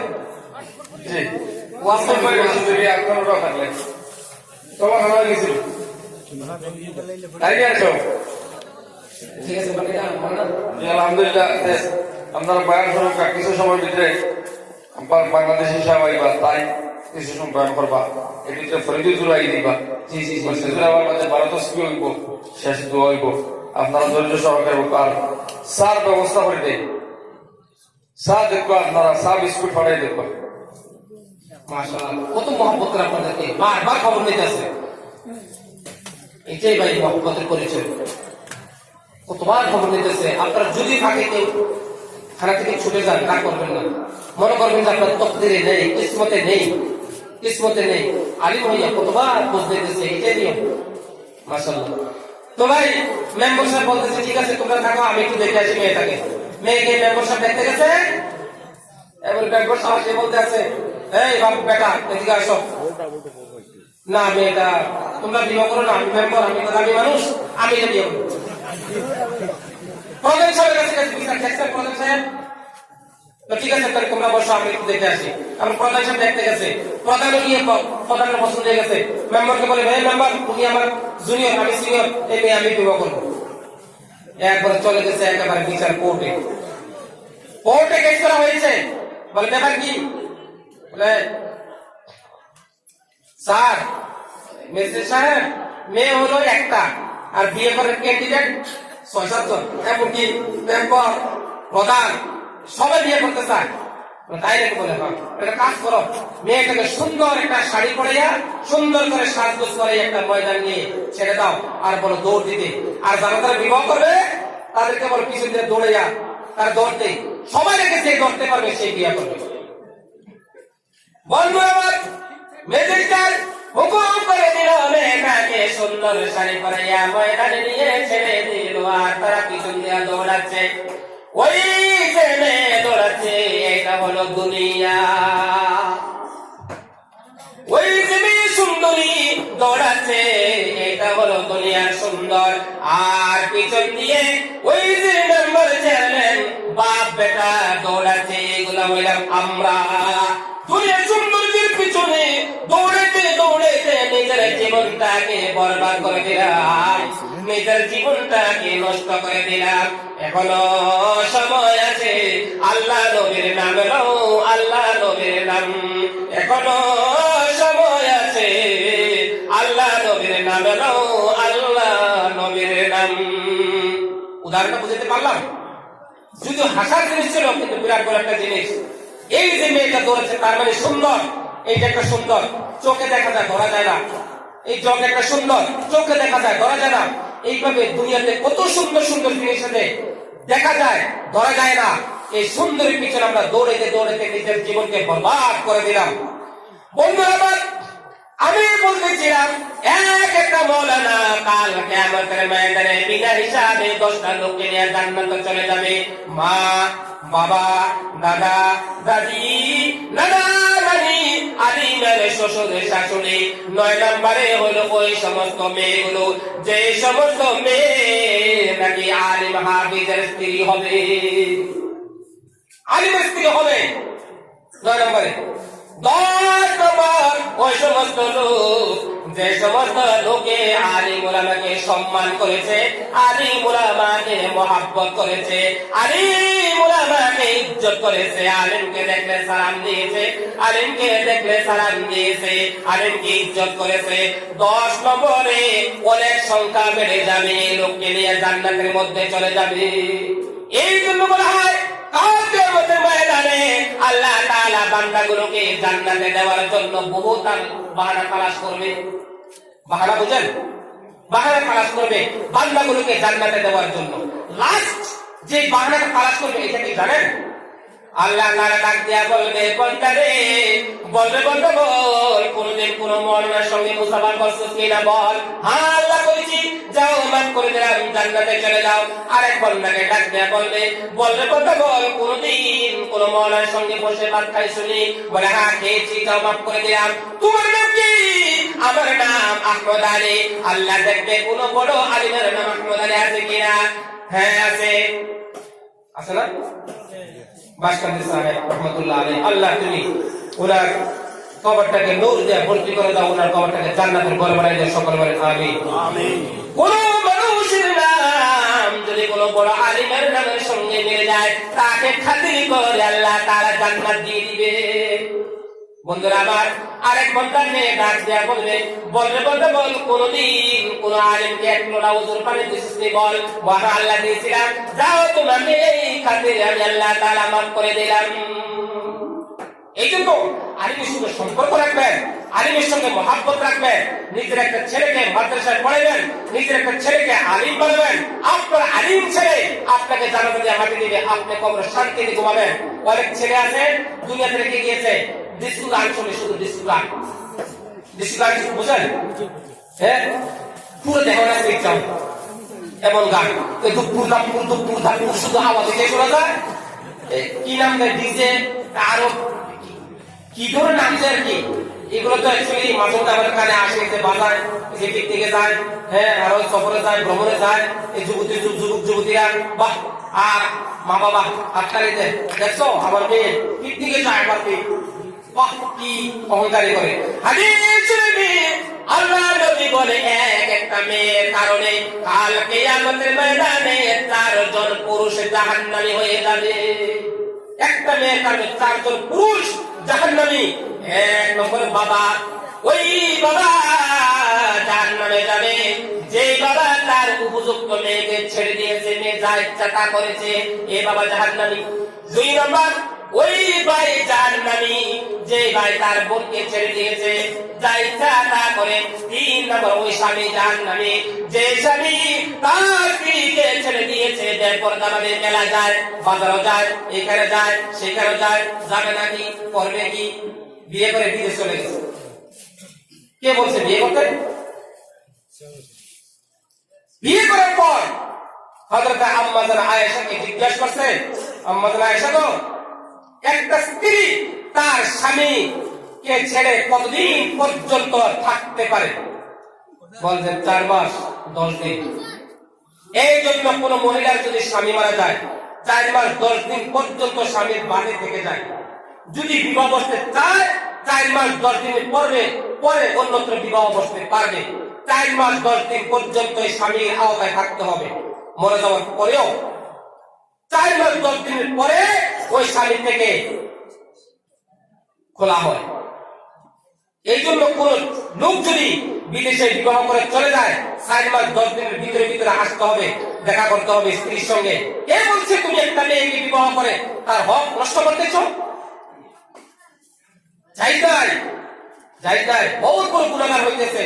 বন্ধুরা আমার, যে দিন নাকি হযরত আয়েশা এই কথা বললেন, ওমরে হযরত উমর খলিফাতুল মুসলিমিন সাহাবায়ে কেরামকে ডাক দিয়ে বললেন, ও সাহাবায়ে কেরাম, তোমরা যারা সরকারি চাকরি করো, তোমরা 4 মাসের ভিতরে গিয়ে তোমরা তোমাদের স্ত্রীদের সঙ্গে সাক্ষাৎ করো।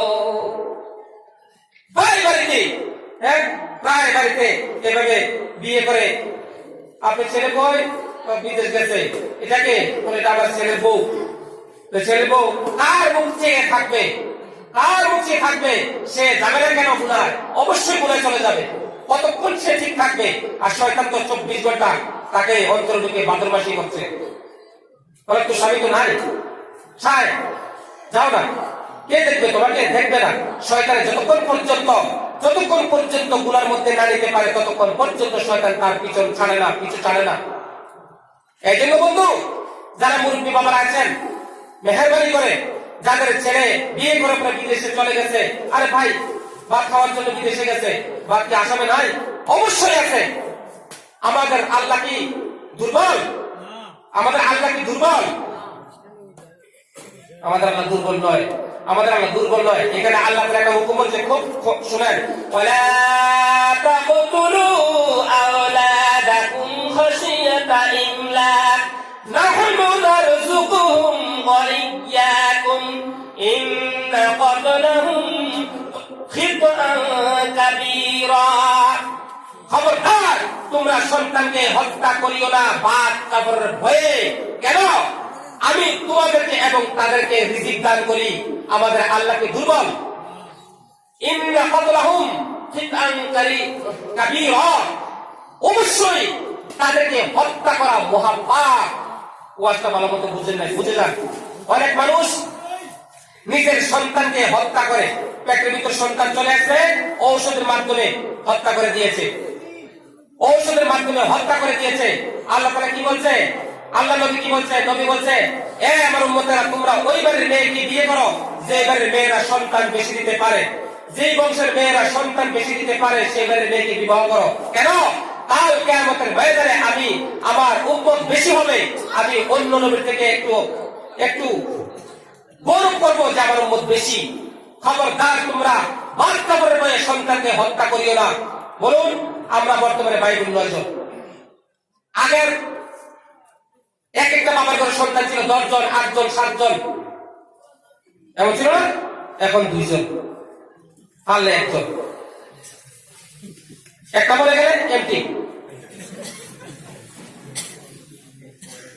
কে বলছে বিয়ে করতে? আবার এটা নয় ইসলামকে উপব্যাখ্যা করা নাই, এই নয় যে প্রতি বছর সন্তান দেওয়া না। একটা সন্তান নিলাম, 4 বছর গ্যাপ থাক, এটা একটু শক্ত হোক, এরপর আরেকটা নিব।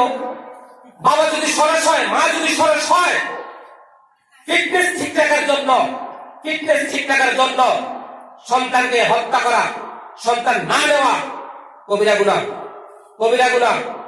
ডাইরেক্ট আল্লাহ তাআলা হুকুম করছেন সূরা বনী ইসরাঈল। এই সূরাটার মধ্যে বেশ কিছু হুকুমের কথা আল্লাহ তাআলা নাযিল করেছেন। এর মধ্যে এই হুকুমটা আছে, সন্তানকে হত্যা করিও না। পেটের মধ্যে চলে আসছে, ওষুধের মাধ্যমে হত্যা করছে। এক, আর নত লাইজেশন, মেয়াদি ইনজেকশন, আর নত জীবনের জন্য একেবারে রেহান বাচ্চাদানি, যেখানে আমরা বাচ্চার জন্ম নেই মার ঘরে, মার পেটের ভিতরে, এটা বাচ্চাদানি কেটে দেয়, সন্তান এখানে আর হবে না কোনোদিন।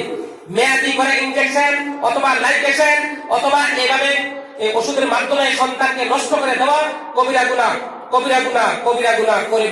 মহাপাপ।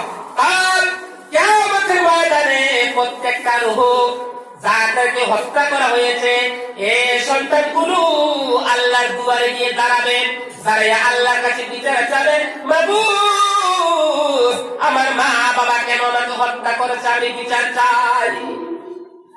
ও মিয়া, তুমি জানো না তোমার কোন ছেলেটা ডাকাত হবে, কোন ছেলেটা মওলানা হবে, কোন ছেলেটা ওলি হবে? মিয়া, তুমি জানো না? আমরা বাইবেল 9 জন, এর মধ্যে 8 নাম্বার আমি আলিম, আর আমার আগে সবগুলো পাবলিক।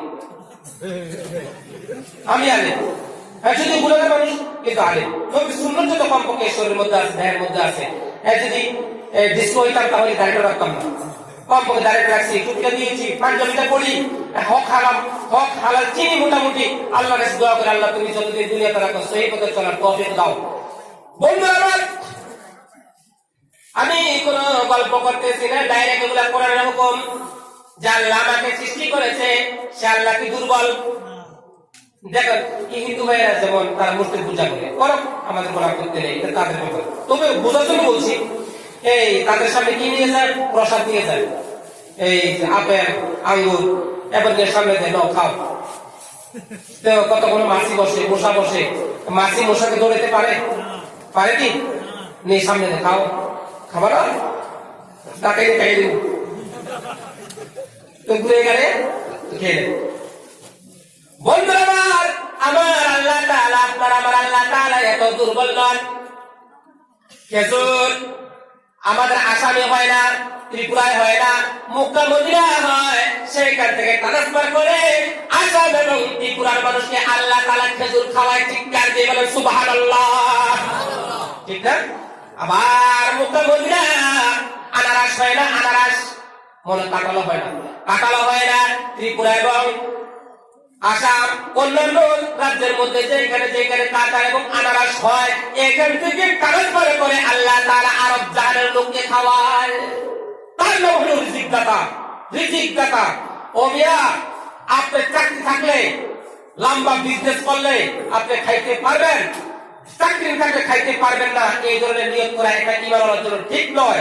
20 কোটি সম্পদের মালিক আপনি, 10টা গাড়ির মালিক, 1 লক্ষ টাকা মাসে বেতন পান, যদি আল্লাহ তৌফিক না দেয় খাইতে পারবেন? খাইতে পারবো? যদি গলার মধ্যে ক্যান্সারে পচে যায়, গলার মধ্যে ক্যান্সার হয়ে যদি পচে যায়, চতুর্দিকে যদি আবার নিয়ামত রাখা হয়, খাইতে পারবো? হযরতে মূসা আলাইহিস সালাম আল্লাহর সঙ্গে কথা হচ্ছে, আল্লাহকে জিজ্ঞাসা করতেছে, আল্লাহ জিজ্ঞাসা করছে, মূসা তুমি যদি আল্লাহ হইতাম আর আমি আল্লাহ যদি মূসা হইতাম, আমি আল্লাহ বন্দা বলে তুমি মুসা আল্লাহর কাছে কি কামনা করতাম তুমি জানো? ওয়াসা বুঝতেছেন? মানে আল্লাহ নিজে বলতেছে মুসা নবীকে, মুসা তুমি যদি আল্লাহ হইতা আর আমি আল্লাহ যদি মুসা হইতাম, তার মানে বন্দা হইতাম, আমি আল্লাহ বন্দা হইয়া তুমি মুসা আল্লাহর কাছে কি কামনা করতাম তুমি জানো? বলে আল্লাহ কি কামনা করতেন আপনি ভালো জানেন। আল্লাহ প্রশ্ন করছে, আল্লাহ নিজে জবাব দিচ্ছে, ও মুসা, মুসা রে তুমি যদি আল্লাহ হইতাম আর আমি যদি বন্দা হইতাম, তাহলে আমি তোমার কুদরতি কদমে এই কপালটাকে ঠেকাইয়া 24 ঘন্টা সিজদা দিয়ে শুধু তোমার কাছে সুস্থ দেহের কামনা করতাম। সুস্থ, সুস্থ কত বড় নিয়ামত, সুস্থ থাকা কত বড় নিয়ামত, সুস্থ দেহের কামনা করতাম, কত বড় কথা আল্লাহ নিজে বলতেছেন। এই জন্য ভাই রিজিক দাতা আল্লাহ, রিজিক দাতা আল্লাহ, রিজিকের ভয়ে বাদ কাপড়ের ভয়ে সন্তানকে আমরা হত্যা করবো না, হত্যা করবো না। আপনি জানেন না মিয়া, যদি আপনার 5টা সন্তান হয় তাহলে যে 5 নম্বর সন্তান যদি হাফিজ হয়, আলিম হয়, সে আপনাকে জান্নাতে নিয়ে যাবে, বেহেশতে নিয়ে যাবে। এই জন্য সন্তান আমরা নষ্ট করবো না। যারা করতেছি কাল কিয়ামতের ময়দানে জবাব দেওয়া লাগবে, আর রূহগুলো আল্লাহর কাছে বিচার মামলা দায়ের করবে, সেই দিন জবাব দেওয়াই লাগবে। আল্লাহ তাআলা দেখেন একটা মানুষের 2টা দোকান পিঠা আছে, দোকান পিঠা, চিন্তা করে আরেকটা দোকান পিঠার মালিক কিভাবে হবে, আরেকটা দোকান পিঠার মালিক কিভাবে হবে। এই বছর একটা গাড়ির মালিক 2-3 বছরের মধ্যে আরেকটা গাড়ির মালিক কিভাবে হইতে পারবে, চেষ্টা করে। এমন কোন লোক আছে দেখেন তো দুনিয়াতে না খাই মারা গেছে? না, এগুলো দেখাতে পারবে না। এই জন্য ভাইরা আমার, আল্লাহ তাআলা কোরআন শরীফে সুন্দরভাবে প্রত্যেকটা হুকুমের ব্যাপারে বলে দিয়েছেন, ওয়ালা তাকতুলু আওলাদাকুম খাশিয়াতা ইমলাক নাহনু নারযুকুহুম ওয়া ইয়্যাকুম ইন্না ক্বাতলাহুম খিতান কাবীরা। খবরদার তোমরা সন্তানকে বাদ কাপড়ের ভয়ে হত্যা করিও না। কেন? বাদ কাপড়ের ভয়ে সন্তানকে হত্যা করা মহাপাপ, মহাপাপ। এই জন্য বলতেছিলাম, বিবাহ শাদী করে চলে গেছে বিদেশে, বউটা করে কি বাজারে যায়, কি গো তুমি কই যাও? বলে আমার স্বামীকে বাড়িতে জানেন না, বা সোজা জবাব দিয়ে দেবে। বাজারে যায়, মার্কেটে যায়, পর্দা 1 দিন পড়ছে, 2 দিন পড়ছে, 3 দিনের সময় বলে দূর বাবা বাদ দাও, আর পর্দায় পড়বো না। এইভাবে একটা স্বামীর উপর সম্পূর্ণ দায়িত্ব তার স্ত্রীকে পর্দার ভিতরে রাখা এবং তার সমস্ত দেখভাল করা। এই জন্য ভাই, যে ভাইয়েরা নাকি বিদেশে আছেন, খুব ঝটপট নিজের রাজ্যের মধ্যে চলে আসেন, আসিয়া নিজের রাজ্যে চলতে পারেন এমন ভাবে একটা ব্যবস্থা করে নেন। আর দুনিয়া তো আমরা চিরজীবন থাকবো না, চিরজীবন থাকবো না, চলে যেতে হবে। টাকা পয়সা আমরা কেউ কবরে নিতে পারবো না। এই জন্য ভাই, আমি আরেকটা হাদিস আপনাদের সম্মুখে তেলাওয়াত করছিলাম। আল্লাহ তাআলা, আল্লাহর নবী এই হাদিসের মধ্যে 5 প্রকার লোকের কথা বলছে, যে 5 প্রকার লোকের জন্য জান্নাত আকৃষ্ট হয়ে থাকে। ইন্নাল জান্নাতা তাশতাকু ইলা 5 নাফার তালিল কুরআন। 5 প্রকার লোকের জন্য জান্নাত আকৃষ্ট হয়ে যায়। জান্নাত নিজে তাকে ডাকতে থাকে, ও আমার ভাই, আমার বন্ধু, তাড়াতাড়ি আসো। 5 প্রকারকে 1 নম্বর তালিল কুরআন, যেই মানুষ বেশি বেশি করে কোরআন তেলাওয়াত করে, যেই মানুষ বেশি বেশি করে কোরআন তেলাওয়াত করে, এই মানুষের জন্য জান্নাত পাগল পারা হয়ে যায়। আর প্রতিদিন তাকে ডাকতে থাকে, ভাই তাড়াতাড়ি আসো, তুমি আমার বন্ধু। 2 নম্বর ওয়াহাফিযিল লিসান, যে ব্যক্তি নাকি নিজের জিহ্বাকে হেফাজত করতে পেরেছে, এই জিহ্বা দিয়ে দুনিয়ার গুনাহ করে। 4 দোকানে যায়, যে দোকানদার বেটাকে বলে, এই বেটা চা দাও, আর 2-3জনকে ডাকবে, ডাকবে বসো, আজকে জানো আমার বউর সঙ্গে কি হয়েছে, এই হয়েছে, আমার ছেলের সঙ্গে কি হয়েছে, এই হয়েছে, জানো ওই মৌলানা সাহেবটা আছে, মৌলানাটা খুব খারাপ, ওই যে মেম্বার সাহেবটা খুব খারাপ, তাই খুব ভালো। এই যে একটা দিয়ে গেল না, আর 3-4টা আমার দিকে, মানে এর থেকে 3 গুণ আমি বেশি খারাপ। এই স্যার 3-4টা আমার দিকে, এই লোকটা খারাপ, 4টা আমার দিকে, আর একটা ওর দিকে, আর তার মানে তার থেকে 4 গুণ আমি খারাপ।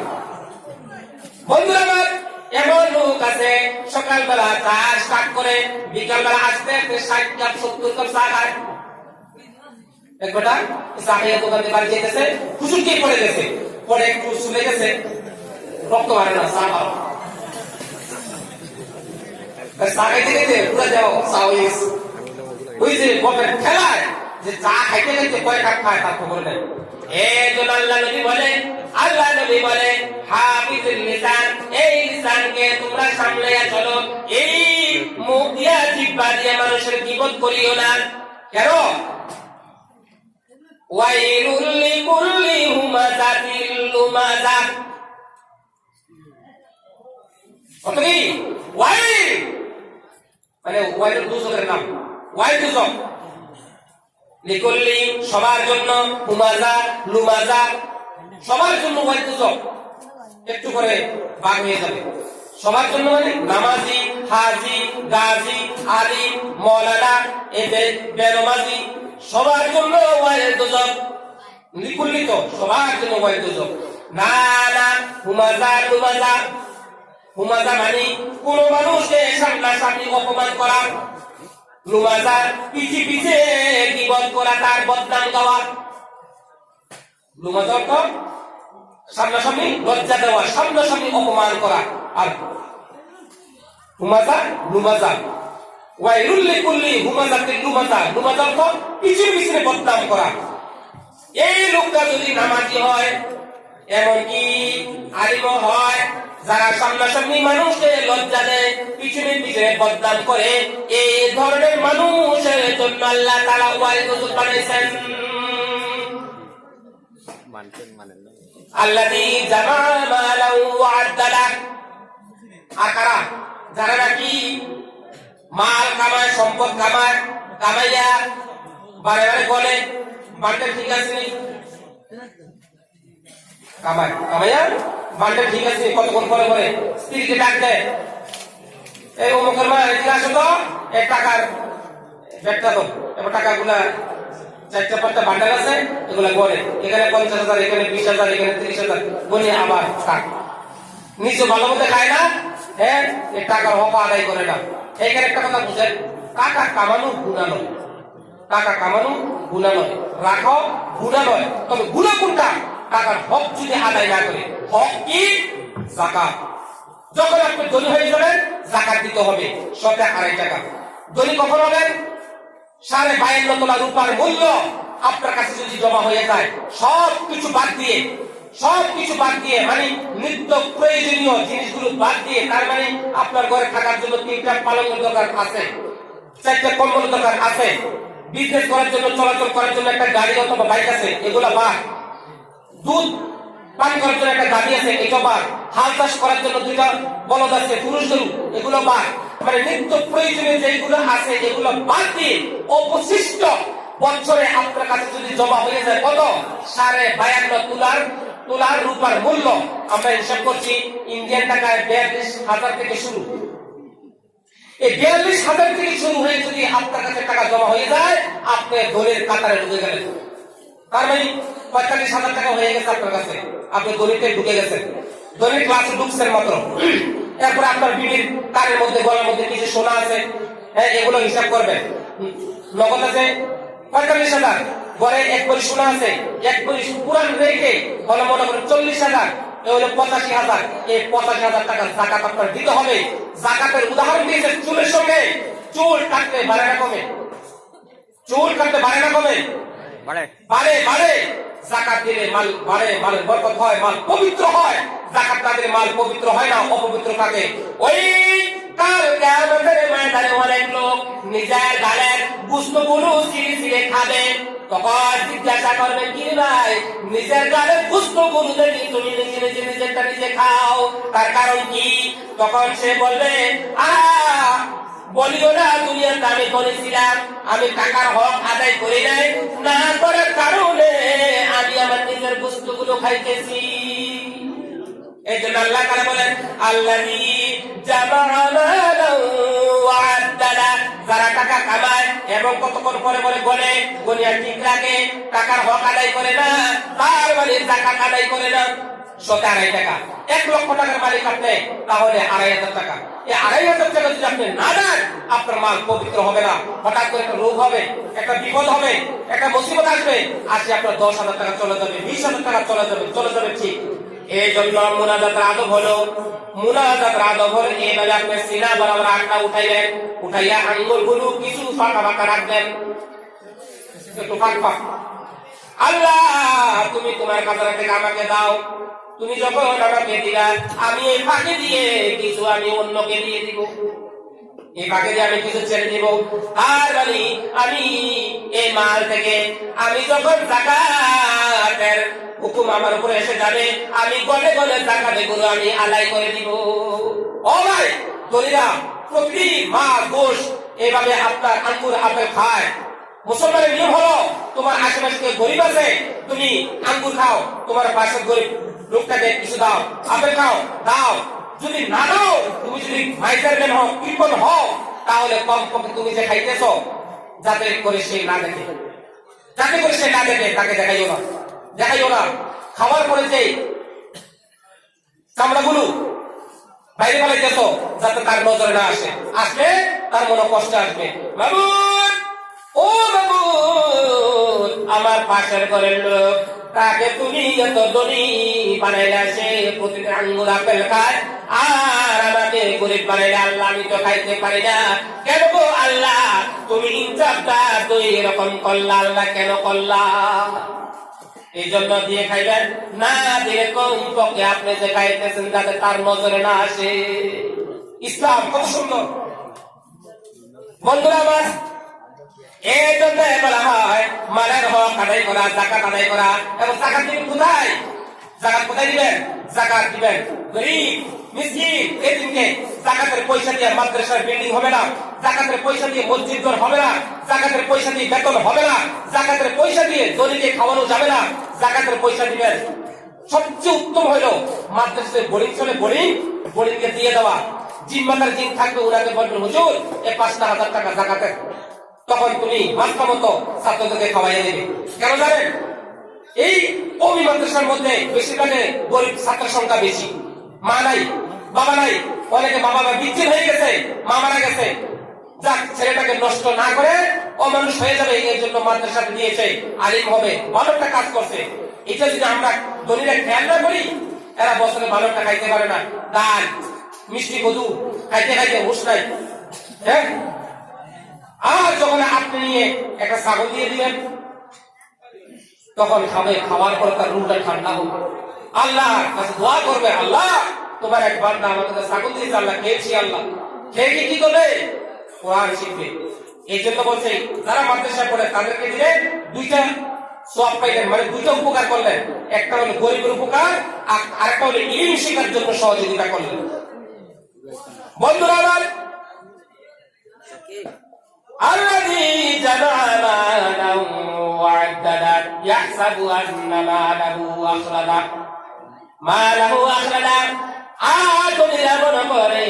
দুনিয়া মনে করে তার মাল সম্পদ তার কাছে সব সময় থাকবে, এমনকি তার হায়াত বাড়াইয়া দেবে। আখলাদার তাফসীরে বলেছেন আখলাদা মানে তার সঙ্গে সম্পদ গুলো সব সময় থাকবে এবং কি তা সে মরবে না, তাকে এগুলা মৃত্যু হইতে দিবে না, টাকাগুলা তার কাছে সব সময় থাকবে। এটা মনে করে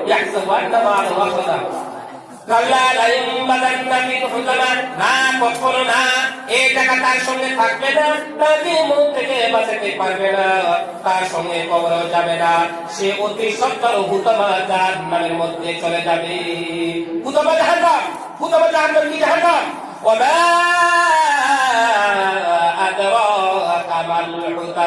নবী গো আমার হাবিব আপনি হুতমা জাহান্নাম এটা কি জিনিস আপনি জানেননি? এটা চিনেননি? আল্লাহ তাআলা নিজের হাবিবকে প্রশ্ন করেছেন। হুতমা অর্থ হলো আগুন, আগুন আর আগুন, আগুন আর আগুন, যে আগুনের মধ্যে আপনাকে আমাকে একেবারে চূর্ণ বিচূর্ণ করে দিবে, একেবারে ছাই করে দিবে, যেখানে আপনার আবার মৌত হবে না। তুম্মা লা ইয়ামুতু ফিহা ওয়া লা ইয়াহইয়া, যেই জাহান্নামের মধ্যে মানুষের মৃত্যু হবে না, মানুষে বাঁচবেও না, মরণ আসবে না, মানুষ বাঁচবেও না। এই অবস্থা। এরপরে আল্লাহ তাআলা আরেকটু ব্যাখ্যা দিয়ে বলতেছেন নারুল্লাহিল মুকাদ্দার। হুতমা কি জিনিস? আল্লাহ নিজে ব্যাখ্যা দিয়েছেন আল্লাহ তাআলার প্রজ্বলিত আগুন আর আগুন। এখানে কে যাবে? ওই যারা পিছিয়ে পিছিয়ে বদনাম করে আর সামনাসামনি লজ্জা দেয়। হুঁশিয়ার হুঁশিয়ার। এই জন্য আল্লাহ নবী বলেন ওয়াহাফিজিল লিসান, এই লিসানকে তুমি কন্ট্রোল করো, এই লিসানকে তুমি সাবধান করো, এই জবান দিয়ে যা তা মানুষকে তুমি বলিও না। কিন্তু তুমি ভাই এত ধমকি আছে, ধমকি ধমকি খুব ধমকি আছে ভাই আমার। 3 নম্বরে বলছে আল্লাহ নবী ওয়া মুতঈমিল জিয়ান, খাদ্যহীনকে খাদ্য দাও। ওয়াজটা কি ওয়াজ করতেছে মনে আছে? মনে আছে যে 5 প্রকার লোকের জন্য জান্নাত আকৃষ্ট হয়ে যায়। 1 নম্বর যারা কোরআন তেলাওয়াত করে, 2 নম্বর যারা জিহ্বাকে কন্ট্রোল করে, 3 নম্বর যারা এতিমকে গরীবকে খাদ্যহীনকে খাদ্য দেয়, যাদের খাদ্য নাই তাদেরকে খাদ্য দেয়। এক সাহাবী আল্লাহ নবীর কাছে গেলেন, গিয়ে বলতেছেন হুজুর, হে আল্লাহর নবী, আমি আল্লাহকে ভাত খাওয়াইতে চাই। আমার দিকে তাকান। আর চা আসবে তো? চা সবাই চার দিকে বড় বড় চোখ করে আসবে, চোখের বলক নাই। বলক বুঝেন? এইটা তো বলক, বলক নাই। কি মুসিবত!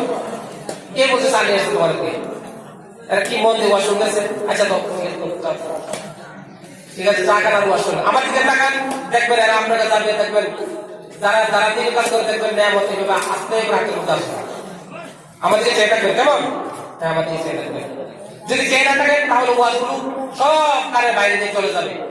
শাশুড়ি আর পুত্রবধূ, শাশুড়ি তার পুত্রবধূকে ডাকতে বলছে, পুত্রবধূ জি মা, টিউবওয়েল থেকে 1 কলসি পানি নিয়ে আসো।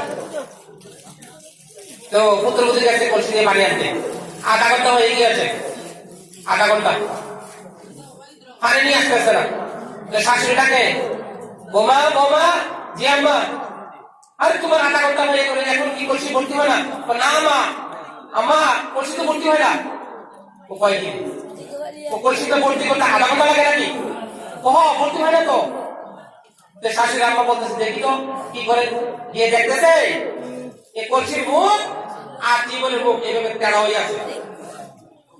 এই যে টিউবওয়েল কাটতেছে পানি, এসব পানি বের হয়ে এই কলসির বাইরে দিয়ে সব চলে যাচ্ছে। এই পাশে একটা কৃষক ছিল, কৃষক এবার ক্যাট পুরো ঘুরে গেছে। ভুল বুঝেন? যে ঘোরা না, যে সবজি কাটে যে পানি দেয়, পুরা পুরা খেতে পানি দেওয়া হয়ে গেছে। মাশাআল্লাহ। আরে পাগল, তুমি যদি এভাবে 100 বছর তোমার টিউবওয়েল চাপতে থাকো, তোমার কলসি বলতে হবে নাকি? তার কি করতে হবে? মুখে সোজা সুজি দিতে হবে। তার মানে বক্তা যখন কথা করবে, শ্রোতা তখন এভাবে বড় বড় চোখ করে তাকিয়ে থাকতে হবে। কোন শব্দটা বের হবে, কোন শব্দ থেকে আল্লাহ আপনাকে জীবনটা পরিবর্তন করে দিবে, হিদায়াত করে দিবে, আল্লাহ একমাত্র জানে। এই জন্য অন্যমনস্ক হবেন না, কথাগুলো শুনে যান। বাড়িতে গেলে আপনার স্ত্রী জিজ্ঞাসা করবে, কি গো মাদ্রাসাতে গিয়েছ, কোন মাওলানা কি ওয়াজ করছে বলো তো? কি বলবেন? কি বলবেন? বলতে পারবেন? পারবেন? আর কি ওয়াজটা হইতেছে বলতে পারবেন? বলে শুনছিলাম সুনামুড়া থেকে একজন মাওলানা আসছে, মাওলানা কারি আব্দুর রহিম, উনি কি ওয়াজ করছে বলেন তো? কতক্ষণ মাথা খাওয়া যাবেন, দাড়ি খাওয়া যাবেন। আর ওই সময় তো শুনছিলাম, ওই সময় মনে আসছিল, এখনো পরে নেই না। ওয়াজ শোনেন কিন্তু দোকান আর তাকিয়ে থাকেন, খানা দেখবেন আপনার হাতে যাবে। বন্ধুরা আমার, এক সাহাবী আল্লাহ নবীকে বলে, নবী গো, আমি আল্লাহকে 2টা ভাত খাওয়াইতে চাই। আল্লাহকে আমি কোথায় পাই? আল্লাহকে আমি দাওয়াত দিব। আল্লাহ নবী বলে, সাহাবী তুমি আল্লাহকে পাইতে হলে, আল্লাহকে খাওয়াইতে হলে 2জন ইয়েতিমকে, 2জন গরিবকে তুমি দাওয়াত দিয়ে খাওয়াইয়া দাও। বলে খাওয়াইয়া দিলাম, তাহলে যদি ইয়েতিম মিসকিনকে খাওয়াই দাও তাহলে তুমি আল্লাহকে খাওয়াইলা, কারণ ইয়েতিম মিসকিন হলো আল্লাহ তাআলার স্পেশাল মেহমান। এই জন্য বলা হয়েছে ইয়েতিমকে ধাক্কা দিও না। 2জন ইয়েতিম আবু জাহেলের জমানায় ওয়াজটা খুব সুন্দর শুনেন। আবু জাহেলের জমানায় আবু জাহেলের কাছে কিছু সোনা দাঁড়া ছিল, কিছু টাকা পয়সা ছিল, আমানত রাখছে। আবু জাহেল, তুমি তো স্যার, তুমি আমাদের স্যার, পুরা বোকানগরের স্যার। এই সময় পুরো আবু জাহেলের হাতে ক্ষমতা। তো তুই একদিন ছেলে গিয়ে বলতেছে, স্যার আপনার কাছে আমাদের এই যে সোনা দাঁড়া এগুলো থাক, আমরা কিছুদিন পরে নিয়ে যাবো। ওই ছেলেগুলার বাবা নাই, এতে কিছুদিন পরে যখন গেছে, স্যার আমাদের মালগুলো দিয়ে দেন। আবু জাহেল করছে কি, ধমক দিয়ে বের করে দিয়েছে, কত বড় সাহস, আমি পুরো বোকানগরের স্যার, তুমি আইসে কেন আমার কাছে মাল, কি মাল আমার কাছে পুরো মাল দিয়ে দেও নাই তুমি, যাও। তো দুটোটা ভাই চোখের বাড়ি ছেড়ে দিয়ে কেটে দিল, আর চিন্তা করতেছে কোথায় যায়, ওই গেলে বিচার পাই।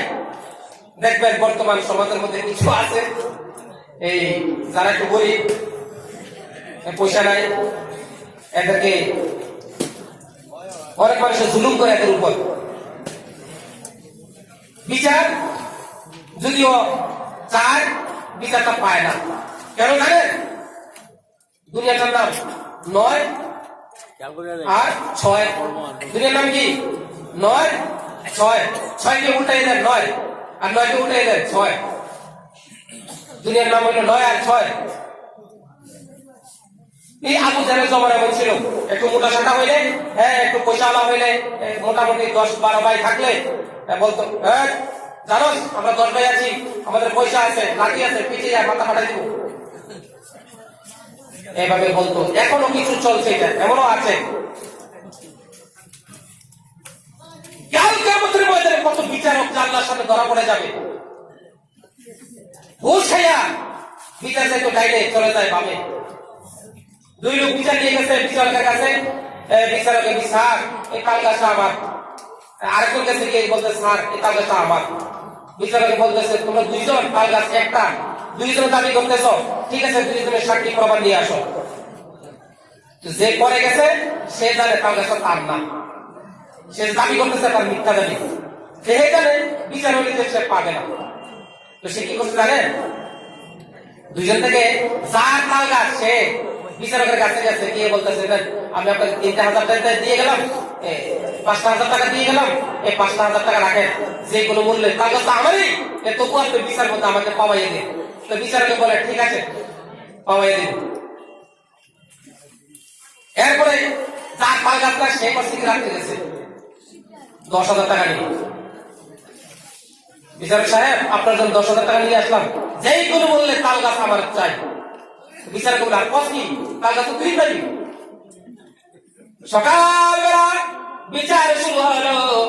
বিচার যখন শুরু হলো, বিচার শুরু হইলে তাল গাছ পেয়ে যায়, মালিকে পায় না, যে মিথ্যা দাবি করছে সে তাল গাছ পেয়ে গেছে। এবার তাল গাছের মালিকে বলে, কি বিচারক, আমি তোমাকে 5,000 টাকা দিলাম তাল গাছটা পাওয়ার জন্য। এবার বিচারক বলে, ও তুমি তো জানো না কি করবে, তোমার পাশে নিয়ে গেছে বসে, তুমি তো মাথা দিছ, আর এসে দিছে 10,000। শুয়োরের গোশত সরাসরি খাওয়া হারাম, আর গোশের টাকা দিয়ে গরু গোশত কিনে খাওয়া সেম হারাম।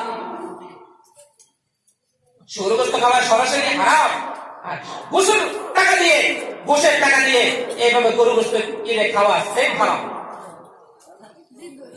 সাবধান, কারো কাছে যদি বিচারের জন্য কেউ আসে, হক কথা বলবেন।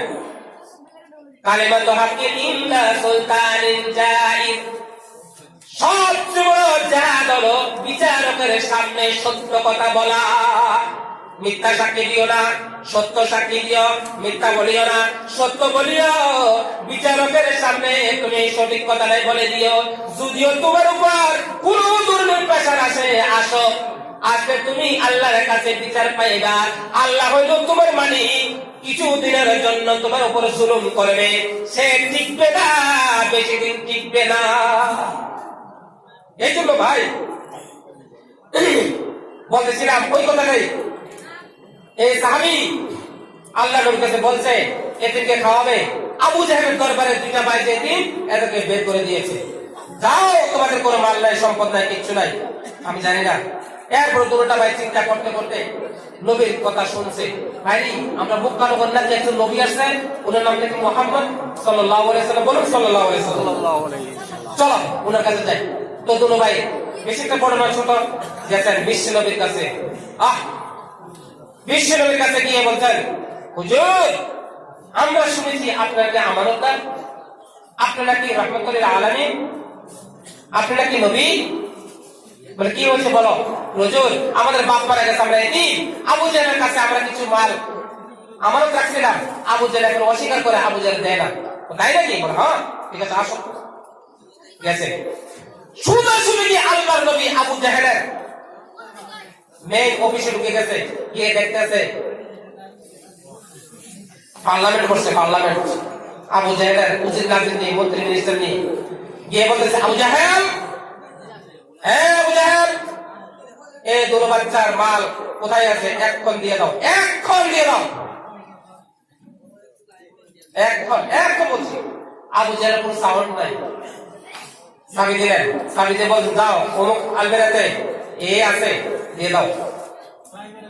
একজনে বলে কি স্যার, যে মোহাম্মদ সাল্লাল্লাহু আলাইহি ওয়াসাল্লাম কেউ নাই, দুর্বল, হে আপনার ইন্টারন্যাশনাল বৈঠকে আসি এত বড় দমক, একটু টাইট করে দিব পারে না। আমি যা দেখি করে তাদের নষ্ট মাল দিয়ে দিলেন, চলে গেলেন দুর্বাইকে নিয়ে। তখন তাদের মধ্যে বলতেছে, কি স্যার ব্যাপার কি, সারা মক্কা আপনার কথায় উঠে বসে আপনার দরবারে আসিয়া মুহাম্মদ সাল্লাল্লাহু আলাইহি ওয়াসাল্লাম এত বড় ধমক দিল, মালটা উদ্ধার করে নিয়ে চলে গেল, আপনি কিছু বললেন না যে? তখন আবু জাহেল জবাব দিয়েছে, ও উজির নাজিরেরা, তোমরা জানো না যখন নবী, আবু জাহেল তো জানে তো সত্য নবী, শয়তান তো গাদ্দারি করে ইমানটা আনে নাই, তোদের নাই। এই আমার মন্ত্রী মিনিস্টাররা, তোমরা তো জানো না যখন আমার ভাতিজা আমাকে বলতেছে এতিমের মালগুলা দেওয়ার জন্য, আমি দেখতেছি নবীর পিছন দিকে কি যেন একটা অদ্ভুত শক্তি, কি যেন একটা অদ্ভুত শক্তি দেখেছি। দেখার পরে আমি নিজে ভয় পেয়ে গিয়েছি, আমি আমার মুখ থেকে কোনো কথা বলার জন্য সাহস পাই নাই। বন্ধুরা আমার, আল্লাহ নবী দুনিয়াতে আসার পরে সর্বপ্রথম বৈষম্যকে খতম করে দিয়েছেন, বৈষম্যকে খতম করে দিয়েছেন। কালো মানুষ সুন্দর মানুষের সঙ্গে বসতে পারতো না, গরিব মানুষ ধনী মানুষের কাছে বসতে পারতো না, গরিব মানুষের 2 টাকার দাম ছিল না। এইভাবে যারা নাকি প্রভাবশালী ছিল তার দাম ছিল। গরিব লোকে অন্যায় করলে বিচার হতো শুরু না, আর ধনী লোকে অন্যায় করলে তার বিচারটা হতো নয় বিচার হতো।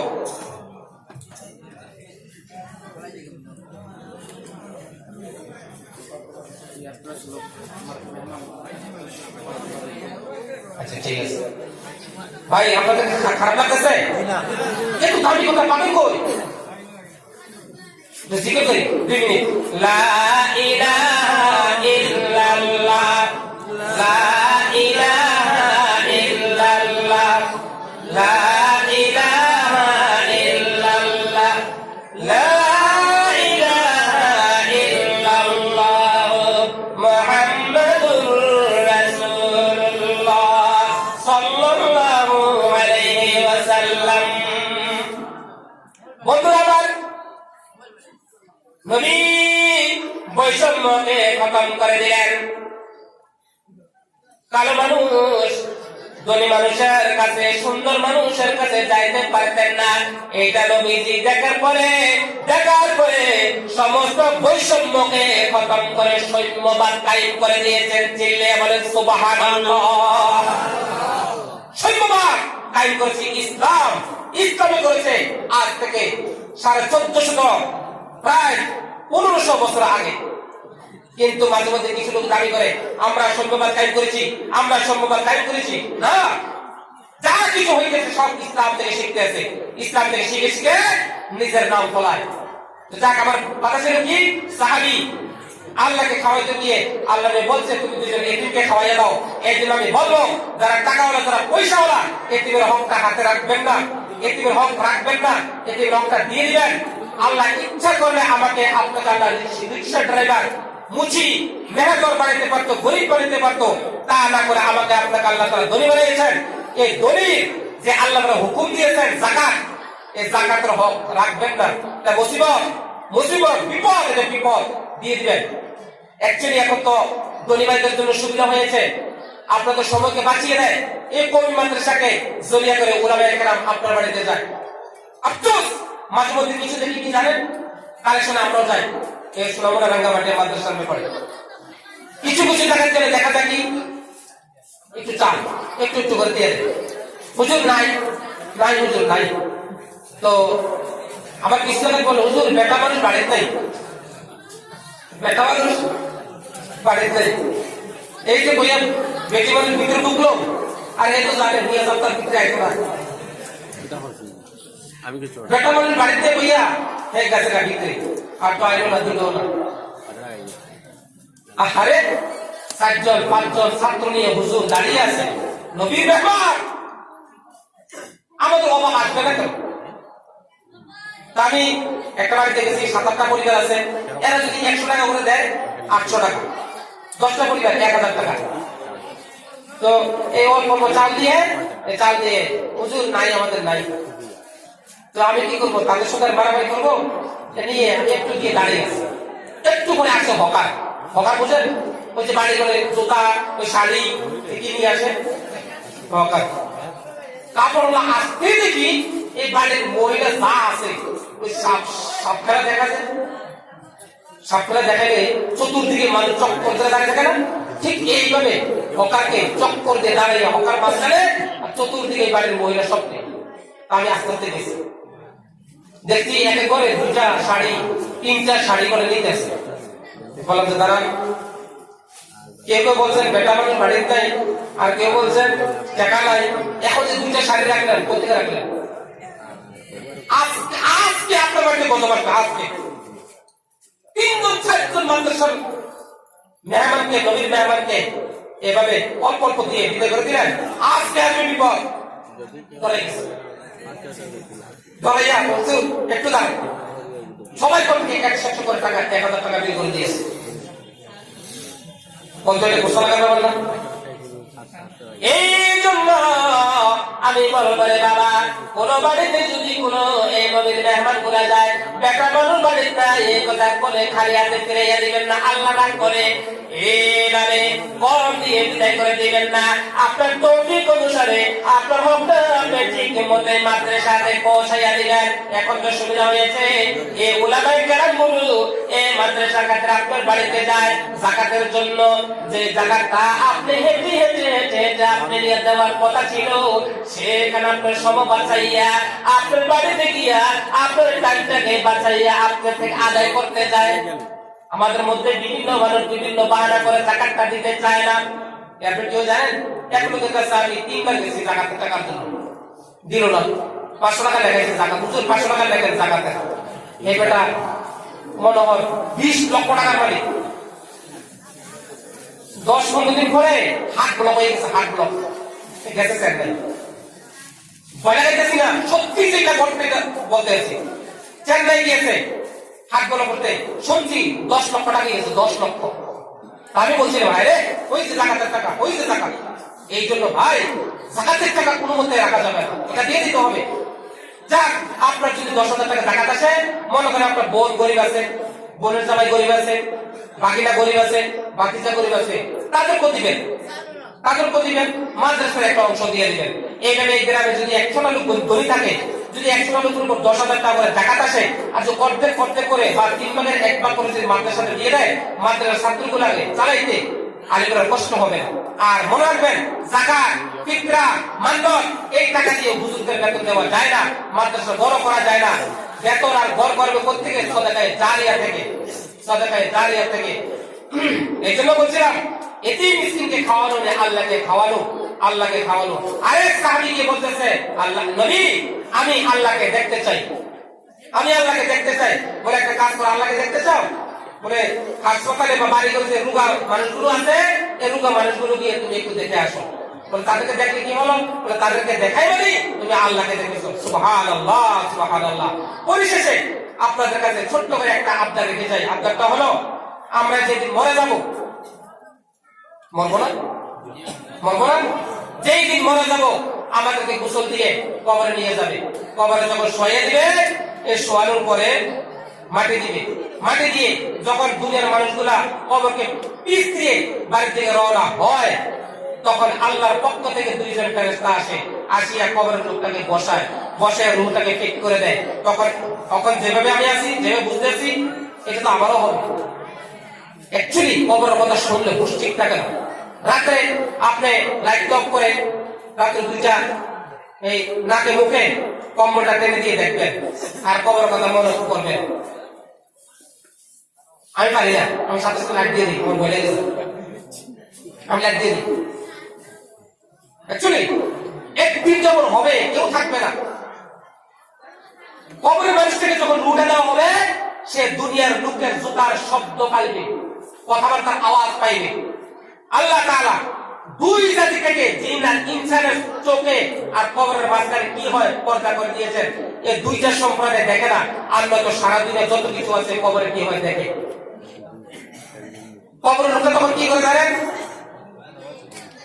3টা সওয়াল করে কবরের লোকটাকে ফেরেশতারা, তখন একটা চিৎকার দেয়, ও গ্রামবাসী, আমার ভাইয়েরা, ও আমার আত্মীয় স্বজনেরা, তোমরা আমাকে এই অন্ধকার গর্তের মধ্যে রেখে তোমরা কোথায় চলে যাও?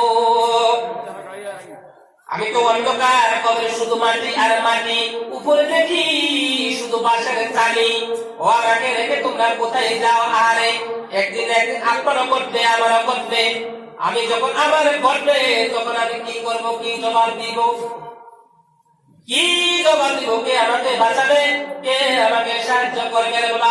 এ দুনিয়াতে কেউ যদি জেলখানে পড়ে যায়, ভাই পাগল হয়ে যায়, মা পাগল হয়ে যায়, মেম্বার, চেয়ারম্যান, মন্ত্রী, মিনিস্টারের কাছে গিয়ে আপত্তি বিনতি করে 10,000 5,000 টাকা দিয়ে যে কোনো মূল্যে জেলখানা থেকে ছুটে আনার চেষ্টা করে, ঠিক কিনা বলুন? ঠিক না? কিন্তু কবরে যদি গিয়ে দুনিয়াতে কোনো গুনার কারণে একা পেয়েছে, তাকে কে বাঁচাবে? তাকে বাঁচানোর জন্য আল্লাহ নবী 3টা আমলের কথা বলেছেন। কয়টা আমল? কয়টা আমল? এরা কোনো কথা বুঝতেছেন? কথা বুঝতেছেন না? কয়টা আমল? কয়টা আমল? অনেকে জিজ্ঞেস করলে, হুজুর কি ওয়াজ করছেন? কি জানি, গলাটা সুন্দর লাগছে, শুনছি বসে বসে। জবাব দেয় কি জানি। আরে ভাই, ওয়াজগুলো মুখস্থ করেন, এগুলো তো খুব দরকারি জিনিস। আমি প্রশ্ন করলে জবাব দিবেন, জবাব না দিলে মজা পাওয়া যায়। এক বাঙালি আর ট্রাইবেল রাত্রে এক রুমে শুয়েছি, শুয়ে বাঙালি বলতেছে, এই ট্রাইবেল ভাই, আমি একটা কিস্তা বলতেছি, তুমি শুনো। কিস্তা বুঝেন? বুঝতে ভালো। তো বলতেছে, আমি যখন কিস্তাটা বলবো তুমি হু হা বলিও। হু হা বললে বুঝবো তুমি বুঝতেছো। ট্রাইবেল তো ট্রাইবেলে ঘুমাইতেছে মতো শুয়ে আছে, আর বাঙালি এক কিস্তা বলতে আছে। বলতে দুইটা বলে বলে শুনছো নি? এবার 2 করে পরে ট্রাইবেল ঘুম চলে আসে। বলতে বলতে বলতে আধা ঘন্টা, দ্বিতীয় পক্ষে তো কোনো জবাব পাইতেছে না। কিসে ডাক্তার? আমি যে কিস্তি বলতেছি তুমি শুনতেছো না? বলে, আরে তুমি কিস্তা কইতে আসো, তুমি কইলে ভিসা কইব, তুমি কইলে হাসাই কইব, তুমি কইলে কি হয়েছে? আমি তো ঘুমাই না, তুমি কি আর ভিসা কইব? তাদের বাসাতে ট্রাইবেল গাড়ি চালাচ্ছে, গাড়ি রাস্তার মাঝখানে রেখা প্যাসেঞ্জার নামাইতেছে, পিছন দিয়ে আসছে হাকিমের গাড়ি। হাকিমের গাড়ি আসিয়া দেখতেছে রাস্তার মাঝখানে, তুমি রাস্তার সাইডে গাড়ি দাঁড়া করাইয়া প্যাসেঞ্জার নামাইতে পারো না? রাস্তার মাঝখানে গাড়ি রাখছো কেন? তখন ড্রাইভারে বলে, আরে আমি এদিকে রাখছি আর কি, তুই সাইডে দিয়ে দেখতে পারে না? তুই পারে না সাইডে দিয়ে দেখ, সাইডে দিয়ে। হাকিম ছিল, সে তো জানে না, কেস হয়ে গেছে। এবার দেখবো যাবে, যখন গেছে কোর্টে, স্যার আমার কিসের কেস হয়েছে? স্যারে বলতেছে, আমি তো হাকিম, তুমি আমারে তুই কইছ, তুমি আমারে তুই কইছ, তুই কইছ যে এটা আমার সম্মানে হানি হয়েছে, একজন তোমাকে এসেছে। তো কয়েছে তাই নাকি বলে বলা স্যার আমি তোর তুই বলে পয়সা কি তুই আমার মাপ করে দে বুঝছি বুঝছি তো সাথে খাইছ সাথে খাইছ সব কথা তুই কর চিন্তা কথাটা অ্যাকচুয়ালি ভাই জবাব দিবে ওই এর মতো কয়েকটা আরে হুজুর তুমি কইলে দিশা কইবো তুমি তো সত্যিই কইবো না আপনি জবাব দিবেন তো ভাই বলতেছিলাম তিনটা আমল আল্লাহ হাবিব বলেছেন কবর থেকে আপনাকে সহযোগিতা করবে আপনাকে ইবাদত করবে তিনটা আমল কয়টা আমল এক নাম্বার যদি তুমি 5 ওয়াক্ত নামাজ যদি সঠিক পথে পড়ে যেতে পারো তাহলে 5 ওয়াক্ত নামাজ দিয়ে তোমাকে সহযোগিতা করবে 2 নাম্বার এশার নামাজের পরে সূরা মুলুকটা তুমি সুন্দরভাবে প্রতিদিন তেলাওয়াত করবে সূরা মুলুক নূরের একটা পাখি হইয়া কবর মধ্যে গিয়ে তোমাকে কবর মধ্যে ছায়া দিবে বেশি বেশি করে তুমি দান করবে সদকা দিবে এই সদকা নূরের পাখি হইয়া তোমার মাথার উপরে ছায়া দিবে আর ফেরেশতাকে বলবে ফেরেশতা খবরদার এটা হলো আমার বন্ধুর উপরে তুমি কোন ধরনের হামলা দিও না আল্লাহ তাআলা নিজেই ওয়াজ করে বলেন ওয়া আম্মা মান আ'তা ওয়াত্তাকা ওয়া সাদ্দাকা বিল হুসনা ফাসানুয়াসসিরুহু লিল ইউসরা যারা নাকি আল্লাহর পথে দান করেছে এবং আল্লাহকে ভয় করেছে আল্লাহর কথাগুলোকে সত্য বলে মেনে নিয়েছে তাদের দুনিয়া এবং আখিরাতে যত মুসিবত আছে আমি আল্লাহ তাআলা তার মুসিবতগুলোকে কুদরতি হাত দিয়ে আমি আল্লাহ দূর করে দেই চিৎকার দিয়ে বলেন সুবহানাল্লাহ ভাই কবরে যাচ্ছি আমরা সবাই আজকে রাত্রে যদি মন চলে আসে কালকে তো আমি আপনি কবরে যাচ্ছি সে কবরে কেউ থাকবে না যেখানে মা থাকবে না বাবা থাকবে না ভাই নাই বন্ধু নাই বাতি নাই সাথে নাই কিচ্ছু নাই কেউ নাই সে কবরের সহযোগিতার জন্য বন্ধুর জন্য সাহায্যের জন্য বেশি বেশি কথা করবো আমরা আমি একজন মুসলিম মানুষ আমি এতটুকু আছেন এখানে আমি আপনাদের কাছে এই মাদ্রাসার জন্য 10টা লোক চাইতেছি 1000 করে টাকা দিবেন টাকা দিয়ে বলবেন হুজুর যেহেতু বলছেন কবরের মধ্যে সদকায় সহযোগিতা করে আপনার ওয়াজটা শুনে এই 10টা লোক আমরা 1000 করে সহযোগিতা করে গেলাম ইনশাআল্লাহ 10টা লোক আমি চাই কবরের বন্ধু হিসেবে কবরের সাথী হিসেবে আমি 1000 টাকা করে কুরবান করি আমি শুনেছি মাশাআল্লাহ আপনারা অনেক দিয়েছেন আলিমুল আমার কাছে আলিমুল আমারা নিয়েছে দোয়া করেছে তা আমি আর খালি দিতাম কেন আমিও কমপক্ষে সাক্ষী হয়ে যাই সোনামুড়া থেকে আসছি আমিও সাক্ষী দিব আল্লাহর কাছে মুসাফির হয়ে 10টা লোক চাই 1000 করে মাদ্রাসাতে টাকা দিবেন ইনশাআল্লাহ আমি আল্লাহর কাছে একটু দোয়া করব গভীর রাতে তো আল্লাহর দরবারে কবুল হয় গভীর রাতে তো আল্লাহর কাছে কবুল হয় সর্বপ্রথম কোন ভাইটা আছেন সর্বপ্রথম 1000 টাকা দিবেন যে বলবেন হুজুর আমি ইনশাআল্লাহ 1000 আমি দিব ইনশাআল্লাহ মাশাআল্লাহ কি নাম ভাই মতিউর রহমান কি সুন্দর নাম মতি এহতিয়াতকারী আনুগত্যকারী কত সুন্দর নাম বাড়ি কোথায় ভাই লোকের এটা তো দিতে দরকার নেই দরকার যদি দিব এবার আপনি এটা বন্ধ করে দিতে পারেন বন্ধ করে দিতে পারেন তো কালেকশনের পার্ট